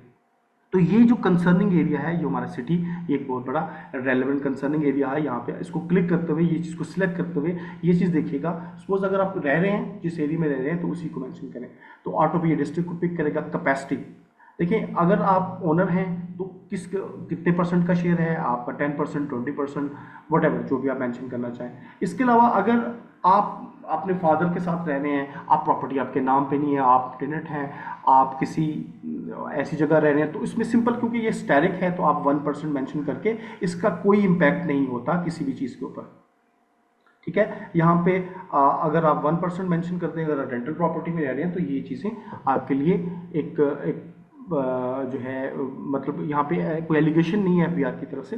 तो आप जब ये इसको सबमिट करते हैं तो आप ये ऐड करेंगे तो आपको कोड आएगा। यहाँ पे 2 कोड्स आपको ईमेल पे जो आपने इन्फॉर्मेशन यहाँ बेसिक इन्फॉर्मेशन के पार्ट में दी, इन नंबर्स के ऊपर और ईमेल के ऊपर आपको एक 1 टाइम पासवर्ड आपको पास एक कोड आएगा। आप जब ये सबमिट करेंगे तो 2 ऑप्शंस बन जाएंगे। दोनों कोड को एंटर करने के बाद आपके ईमेल के ऊपर जो प्रोवाइडेड ईमेल है उसके ऊपर आपको आपका रजिस्ट्रेशन नंबर, जो आपका इंडिविजुअल के केस में जो आपका सीएनआईसी है, इसके अलावा 1 टाइम पिन का एक पिन आ जाएगा और आपको पासवर्ड प्रोवाइड कर दिया जाएगा। तो उस पासवर्ड को यूज़ करके आप लॉगिन कर लेंगे। लॉगिन का बेसिकली ये वही क्रेडेंशियल्स जो आपके ईमेल पे मौजूद होंगे, आप इसको लॉगिन करके यहाँ पर लॉगिन कर सकते हैं और जो है आप ये हमारा इनिशियल प्रोसेस कंप्लीट हो जाएगा। इसी तरह ई इनरोलमेंट की केस के अंदर मैंने आपको बताया कि अगर एफबीआर के पास आपकी कुछ इन्फॉर्मेशन मौजूद है तो एफबीआर कुछ इन्फॉर्मेशन की बेसिस पे आपको इनरोल्ड कर चुका होता है, ऑलरेडी रजिस्टर्ड कर चुका होता है, लेकिन सिर्फ आपको क्रेडेंशियल्स चाहिए होते हैं। तो आप अपना सीएनआईसी देखिए, इसमें सेल नंबर और ईमेल, आप देखिए इनके केसेस के अंदर क्या हो रहा है कि इनरोलमेंट के केसेस में सीएनआईसी, आपका सर्विस प्रोवाइडर कौन है, आप SL नंबर, और सेम प्रोसेस के अंदर आप उसी तरह से आपके ईमेल पे आपका पिन और आपके लॉगिन के क्रेडेंशियल्स आ जाएंगे। तो दोनों केसेस को हम सेम कंसिडर करेंगे, यानी कि आपकी रजिस्ट्रेशन दोनों ही प्रोसेस में कंप्लीट होती है, सेम हो जाएगी। ठीक है, यहाँ कोई क्वेश्चन हो तो प्लीज पूछिएगा। अस्सलाम वालेकुम सर, जो आप बात कर रहे थे 60 डेज वाली, जो अभी FBI ने शुरू किया है कि 60 डेज के बाद पासवर्ड एक्सपायर हो जाएगा, जी तो मतलब मेरा पासवर्ड है, तो मेरे पास अगर ईमेल की एक्सेस नहीं है अभी, तो फिर वो कैसे, मतलब उसको कैसे दोबारा लॉग करेंगे, क्या होगा, उसका क्या तरीकेकार है? लेकिन इस पे थोड़ी सी काफ़ी दफ़ा क्यूरीज है, लेकिन इसमें आप ये सिंपल ओल्डर पासवर्ड एंटर करेंगे, ओल्डर पासवर्ड आपको याद होगा, आपको रिकवरी कर देगा। देखें यहाँ हम सपोज में नॉर्मली तो हम फॉरगेट पासवर्ड नहीं होगा, सॉरी फॉरगेट पासवर्ड करके नहीं हो सकता, जैसे ईमेल आईडी पे और नंबर पे आ जाता है ना, जी जी जी जैसे आपके हम पास फॉरगेट पासवर्ड करते हैं। जी जी बिल्कुल ऐसे ही फॉरगेट पासवर्ड करते हैं, तो आप नहीं आपके नहीं पास सर, फॉरगेट इस वजह से नहीं करना, बंदा बाहर बैठा है, उसका जी मैंने अकाउंट बना दिया, मैंने उसका लॉगिन करके रिटर्न उसकी फाइल कर रहा हूँ, 60 हम्म, डेज पासवर्ड एक्सपायर होने का मतलब तो फिर यही मतलब बाज़ार ही लग रहा है ना, कि जो हम्म। ओल्डर पासवर्ड था वो 60 डेज के बाद एक्सपायर हो जाएगा, कोई नया पासवर्ड रखना पड़ता है या पड़ेगा, ये क्या है इसका? एग्जैक्टली आपको नया पासवर्ड भी रखें। देखिए इसमें देखिए अब दो दो एलिमेंट है। देखिए सेफ्टी एंड सिक्योरिटी, जिस तरह से मैंने आपको पहले बताया कि बहुत से लॉयर, बहुत से प्रैक्टिशनर्स ये करते थे कि अपने जो क्लाइंट के साथ ना उनका जो उनकी डिटेल्स उनको शेयर नहीं करते थे। सबसे पहले वो ईमेल खुद से बना लेते थे। अब देखिए यहाँ पे जी, तो अब क्या है, अगर आप खुद ये काम कर रहे हैं तो यहाँ पे आप जाके यहाँ पे ईमेल अपडेट कर दें। ठीक है, आप अपना ये सेल नंबर, अगर आपको लगता है कि ये चीज़ें प्रैक्टिस कर रहे हैं तो देखिए इसमें इसके मल्टीपल, हम जब प्रैक्टिस कर रहे होते हैं तो मैं आपको इसका एक सोल्यूशन भी बताता हूँ कि नॉर्मली हम इनकी इन्फॉर्मेशन के अंदर सपोज ये क्लाइंट है आपका, तो आप उनके अथॉराइज रिप्रेजेंटेड या लीगल रिप्रेजेंटेड के अंदर आप अपना नाम ऐड कर सकते हैं। जैसे लीगल रिप्रेजेंटेड के अंदर आप नाम एंटर करते हैं, मैं एक सपोज मैं सर्च करता हूँ, ये कुछ प्रैक्टिसेस हैं जो मैं आपको बताता हूँ। सपोज तो आपकी ये डायरेक्टली वो क्लाइंट आपके एक्सेस के पास में आ जाएगा, और आपको यू नीड नॉट टू इसको बार बार चेंज करने की भी जरूरत नहीं पड़ेगी। अगर मैं इसको सिलेक्ट कर देता हूँ तो मेरे पोर्टल के ऊपर मेरी उस क्लाइंट की एक्सेस डायरेक्टली आ जाएगी। डायरेक्टली आप अपने पोर्टल से ही उस क्लाइंट को एक्सेस कर सकते हैं, you need not to log in again and again. ठीक है, एक वन प्रैक्टिस ये है।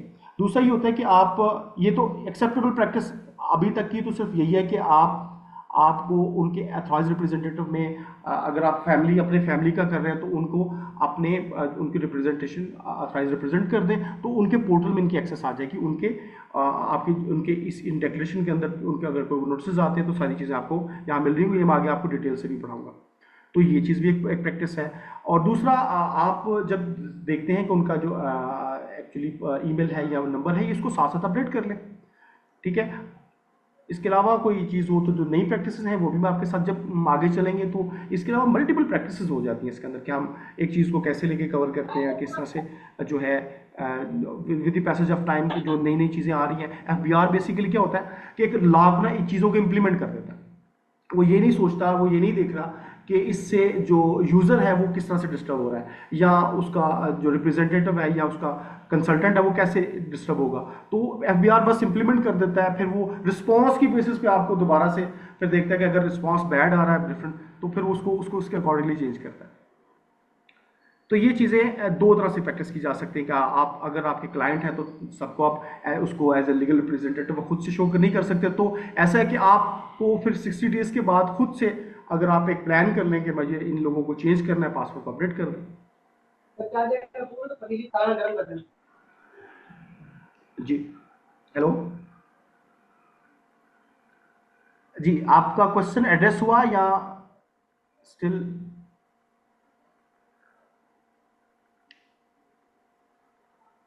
जी, इसके अलावा कोई क्वेश्चन पूछना चाहेंगे?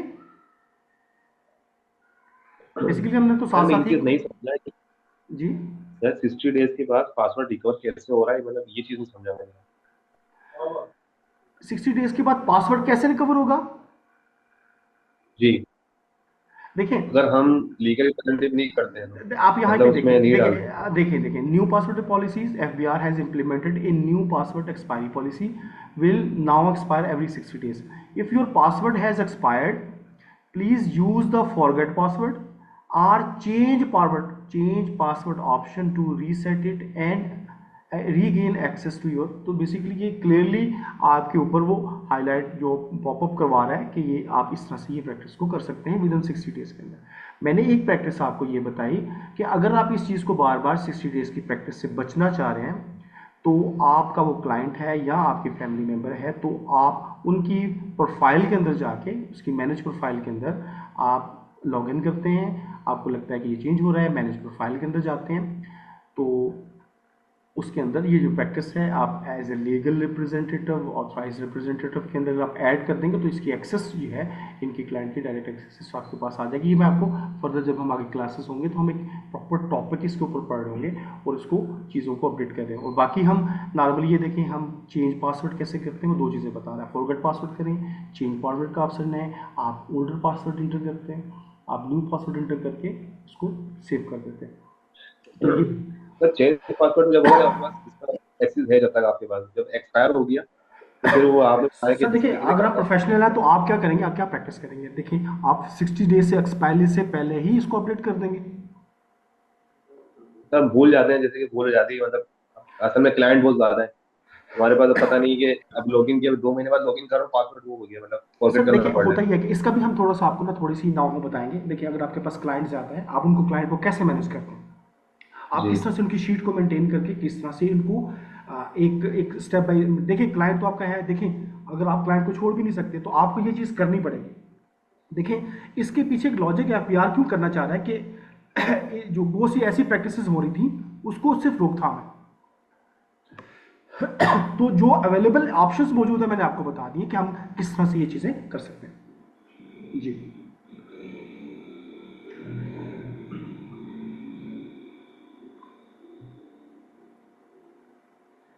जी, बस अब हमारा सेशन क्लोज कर रहे हैं। देखिए कोई क्वेश्चन हो तो प्लीज़ पूछिएगा। इसके अलावा कोई जो हमारी नेक्स्ट क्लास है उसमें भी तमाम लोग पार्टिसिपेट कर सकते हैं, ठीक है। वो भी ऑनलाइन भी अवेलेबल होगी, क्लास सबके लिए अवेलेबल भी होगी। इसके अलावा वो कोर्स जो क्लास है हमारी यूट्यूब के ऊपर भी अवेलेबल होगी, तो जो है ताकि आपकी अंडरस्टैंडिंग जो है फर्दर जो है वो बेहतर हो सके कि किस तरह से हमारा जो जो लर्निंग का जो सिस्टम है वो कैसे मूव ऑन करेगा। सर क्लास ये वीकेंड पे ही है? देखिए आप स्विच कर सकते हैं, सैटरडे संडे भी क्लासेस हैं और मंडे और ट्यूसडे। तो आपको जो क्लास जिस भी सेक्शन में आपको सूट करेगी तो हम इंशाल्लाह उसी बैच के अंदर आपको मूव कर देंगे। टाइमिंग का मुझे थोड़ा सा बताएगा जरा। 7 o'clock से 8:30 1.5 आवर की क्लास होगी। नॉर्मली 1 आवर की क्लास क्वेश्चन आंसर सेशन होता है, समटाइम ये लॉन्ग क्लास भी होगी, डिपेंड करता है कि चीज़ें जो है वो किस तरह से प्रोसीड हो रही हैं। बात का टॉपिक अच्छा है तो हम कंटिन्यू कर लेंगे इसको। अच्छा सर, आप हमें जब सिखाते रहेंगे तो हमारा टेस्ट भी होगा ऑनलाइन ऐसी? देखिए डेफिनेटली, देखिए हम आपके पास प्रॉपर जब आप पूरे बेसिक अंडरस्टैंडिंग ले लेंगे तो यहीं पे हम एक सिनेरियोज क्रिएट करेंगे रिटर्न फाइलिंग का। उसके अंदर ऑल पॉसिबल सिनेरियोज पुट करेंगे। जैसे सपोज इंडिविजुअल है, सैलरीड पर्सन है, तो पॉसिबली क्या क्या मल्टीपल पॉसिबल ऑप्शन हो सकते हैं। वो रिसर्चर है, वो फुल टाइम टीचर है, वो लॉयर है, वो कंसल्टेंट है, और किसी भी प्रोफेशन से बिलोंग करता है, और क्या क्या बेनिफिट्स अवेलेबल है, क्या टैक्स क्रेडिट्स अवेलेबल है, क्या डिडक्शंस कौन सी हो, किस तरह से उनको मैनेज करेंगे। तो हम तमाम सिनेरियोज बिजनेस के पर्सपेक्टिव से भी, फर्म के पर्सपेक्टिव से भी, और हर एंगल से एक कॉम्प्रिहेंसिव सिनेरियोज में डिस्कस करेंगे। और फिर आपको कुछ टास्क भी दे दिए जाएंगे, कुछ मैं रेफर भी करूंगा कि ये चीज़ें आप प्रैक्टिस करें। तो मैं आपको साथ साथ आपकी इतनी प्रैक्टिस हो जाएगी कि आप किसी भी केस को, किसी भी कॉम्प्लिकेटेड केस को अंडरस्टैंड कर सकते हैं और उसको जो है वो रिटर्न फाइल कर सकते हैं। जैसे एक चीज तो आपने कहा था हम 6 मंथ तक आपको एक्सेस देंगे, वो की चीज पता? जी जी आफ्टर कोर्स जी जी एलएमएस की 6 मंथ। देखिए एलएमएस हमारा लर्निंग मैनेजमेंट सिस्टम, जितनी भी हमारी कोर्स की रिकॉर्डिंग्स होंगी, ये कोर्स की रिकॉर्डिंग जो है वो आप मल्टीपल टाइम, अगर आपको वो कोर्स स्किप हो जाता है, आप तो कंटिन्यू अवेलेबल नहीं होते, तो आपको किसी भी पॉइंट ऑफ टाइम के अंदर आप वो कोर्स उसको रिव्यू कर सकते हैं। इसके अलावा हम एक ग्रुप, हमारा एक टैक्सेशन का ग्रुप होगा जिसमें जो सिर्फ टैक्स मैटर्स और अपकमिंग जो एक्टिविटीज़ हो रही हैं, एफबीआर क्या करने जा रहा है, एफबीआर किन चीज़ों पे, तमाम मालूमात जो है उनका पास में अवेलेबल होंगी। वो लाइफ टाइम के लिए आपके पास, आप हमारे साथ जुड़े रहेंगे हमेशा के लिए इंशाल्लाह। सर कोई भी क्यूरी होगी हमें क्लाइंट के हवाले से आप डिस्कस कर सकते एग्जैक्टली हैं, मैं नॉट बता ओनली रहा आप मुझे पर्सनली मैसेज कर सकते हैं, आपको प्रॉपर ना सिर्फ गाइड करेंगे, अगर क्वेरीज होंगी तो आपके साथ मिलकर शेयर कर लेंगे, आप बेफिक्र हो जाए इसमें। तो ये सर सर इसमें कुछ रिमाइंडर आप सेंड किया करेंगे हर क्लास से पहले? एग्जैक्टली रिमाइंडर भी होगा आपको। देखें ना सिर्फ रिमाइंडर है, देखिए एफपीआर की तरफ से अगर आप कंसल्टेंट प्रैक्टिस करना चाह रहे हैं तो आपको जितनी भी रेलेवेंट इन्फॉर्मेशन होगी वो हमारे ग्रुप्स के अंदर भी मौजूद मिलेंगी। आपको हमारे जो एलएमएस सिस्टम है उसके अंदर कोई वेबिनार आ रहा है, किसी पर्टिकुलर सेल टैक्स रिटर्न के हवाले से कोई चेंजेस आ रही हैं, वेबिनार आप अगर फ्री वेबिनार्स होंगे उनको अटेंड कर सकते हैं। इसके अलावा कोई एक्स्ट्रा क्लासेस हैं उनको आपको डाइवर्ट करेंगे। आपको हर तरह से हर क्लास के हवाले में मालूमात और चीज़ें अपडेट होती रहेंगी, रेस्ट अश्योर।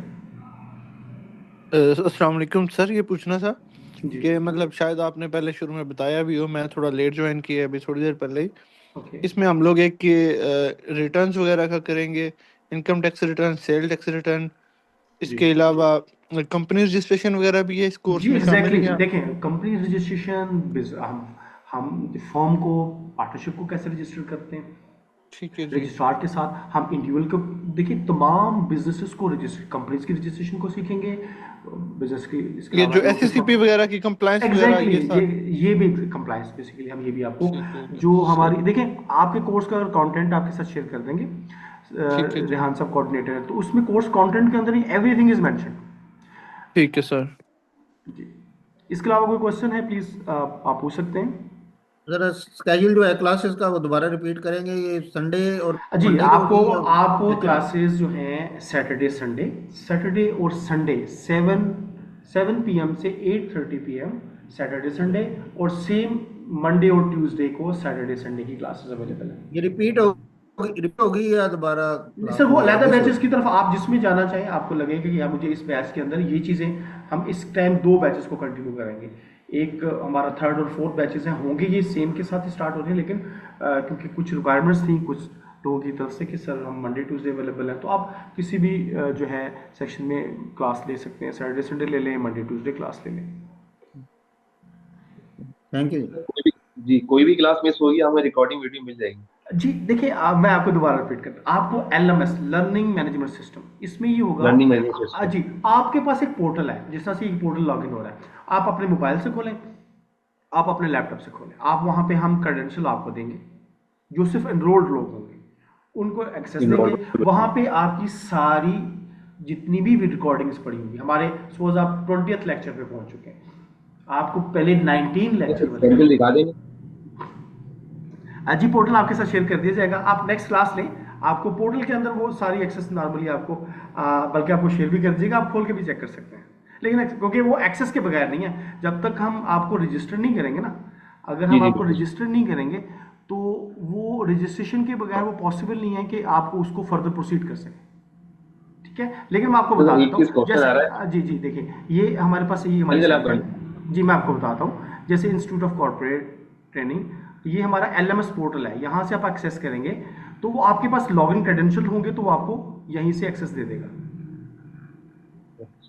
और 6 मंथ तक होगा एक्सेस? देखिए आप फर्दर एक्सटेंड भी कर सकते हैं, साल तक भी हो सकते हैं, तो नॉर्मली कोई इशू नहीं है। नॉर्मली हम इनिशियली आपको 6 मंथ की access after completion of course की बात कर रहा हूँ, नॉट आप ड्यूरिंग द कोर्स आप 6 मंथ का कोर्स एक्सेस करते हैं उसके बाद नहीं, उसके बाद आपको 6 मंथ का, इसका अप्रॉक्सीमेटली आपके जो कोर्स की एक्सेस है वो साल तक बन जाएगी आपकी। अच्छा सर एक चीज है, कभी हम इंशाल्लाह कंप्लीट कोर्स होने के बाद किसी जॉब के लिए अप्लाई करते हैं अगर, तो जी वहाँ पे एक्सपीरियंस लेटर ज्यादा मांगा जाता है कि आपका एक्सपीरियंस होना चाहिए, वो मतलब इसको ना जरा मतलब अहमियत नहीं देंगे लोग किसी भी देखिए फॉर्म मैं में। आपको एक बता दूं, देखिए मैं आजकल प्रैक्टिकल वर्ल्ड के अंदर आपका एक्सपीरियंस बहुत मैटर करता है। डिग्रीज जो है ना वो देखिए अगर आपके पास एक्सपीरियंस नहीं है, आप कुछ को आपको आता नहीं है ना, तो आपकी डिग्रीज आपके लिए मैटर नहीं करती, मैं आपको पहले से बता दूं। आपका जो हाँ एक्सपीरियंस होता बिल्कुल। है वो चीज़ें आप आज के वर्ल्ड के अंदर, आप किसी भी इंटरप्रेन्योर, हमारे साथ आपको इंटरप्रेन्योर है, कोई बिजनेसमैन है, वो ये देखता है कि ये मेरे लिए क्या प्रोड्यूस कर सकता है, क्या मुझे चीज़ें मेरे लिए क्या वैल्यू ऐड कर सकता है, वैल्यू एडिशन समझते हैं कि वो मेरे लिए कितना वैल्यू ऐड कर सकता है, ना कि उसे ऐसा बंदा जो वैल्यू। हाईली क्वालिफाइड हो और वो उसके लिए वो वैल्यू एडिशन नहीं कर सकता, तो वो इररेलेवेंट हो जाएगा। तो सर जो आप एक्सपीरियंस लेटर प्रोवाइड करेंगे वो हमारे लिए मतलब है एज अ फाइल होगा, मतलब कहीं भी शो एग्जैक्टली, कर देखिए सकते हैं? अगर आप एक कॉस्ट एंड मैनेजमेंट फॉर्म है, उसका आपके पास एक साल का एक्सपीरियंस लेटर है, उस एक्सपीरियंस लेटर की बेसिस पे अगर आप इनकम टैक्स प्रैक्टिशनर का आपको आगे सपोज अप्लाई करना चाहते हैं कमीशन के इंटरव्यूज के, तो बेसिकली आपके लिए वो हेल्पफुल होगा। दूसरा, डेफिनेटली जब ये कोर्स कर रहेंगे तो मैं आपको ये कह रहा हूँ कि this is not limited to the 4 month course, this is a comprehensive. जब आप कोर्स कर रहे होंगे तो आप किसी के बंदे के साथ भी, आप इवन मेरे के साथ अच्छा आर्गूमेंट कर रहे होंगे, सर अच्छा ये चीज़ है तो सर आपने मुझे ऐसे बताई थी, अब ये कैसे, तो आप प्रैक्टिस तो कर ही इंशाल्लाह प्रैक्टिस भी कर सकते हैं आप, बल्कि कंप्रीहेंसिव आपकी अंडरस्टैंडिंग होगी। मैं रेस्ट अश्योर ये चीज़ें मैं आपको इंशाल्लाह मैं आपको ये अश्योर कर सकता हूँ कि ये चीज़ें आपके लिए बहुत आसान हो जाएंगी। Anything else? ठीक है सर।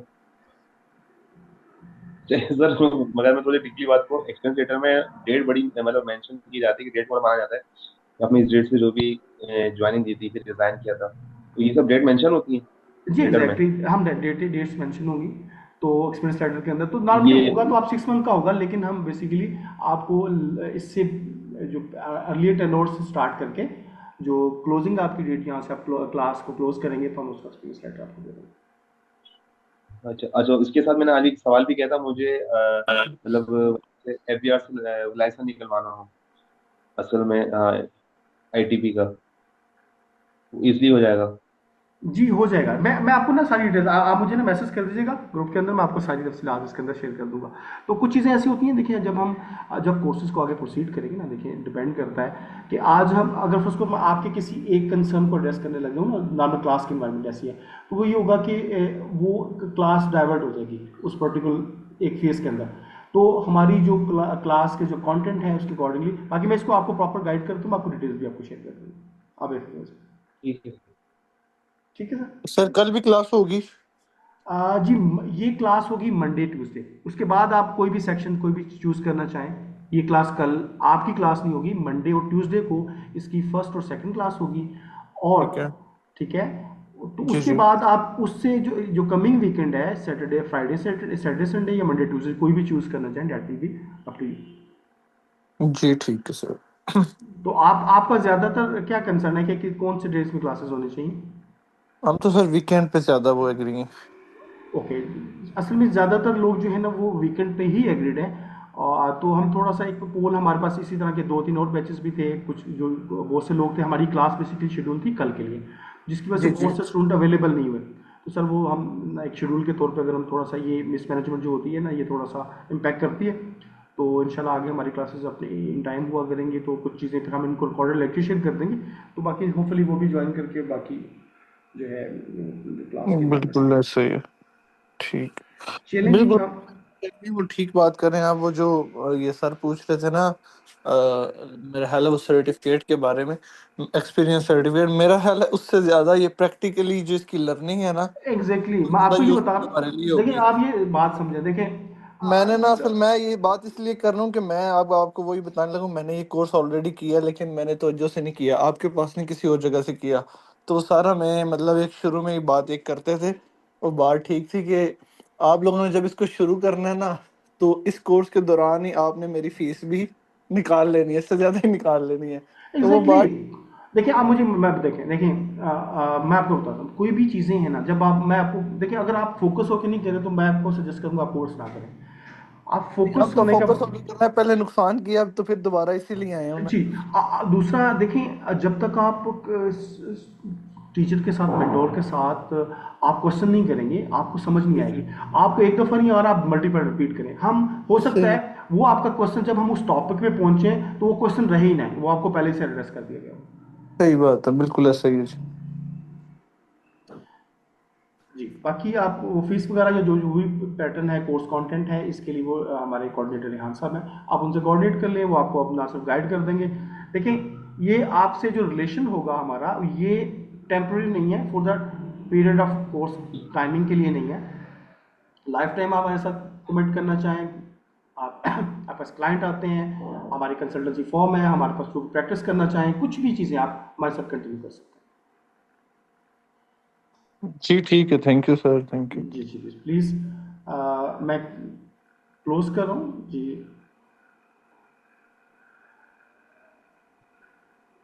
ओके सर, अल्लाह हाफिज। ओके जी, अल्लाह हाफिज़। ओके जी, थैंक यू वेरी मच जी, अल्लाह हाफिज। अल्लाह हाफिज़। बाकी अपने कोई कमेंट्स वगैरह हैं क्लास के हवाले से, कोई चीज़ें आपने कोई एक्सपीरियंस की, आप लाजमी शेयर कीजिएगा रेहान साहब के साथ। कोई चीज़ें हम कोई बेहतर इंप्रूव करना चाहें तो भी आपने मेंशन करना प्लीज़। Thank you.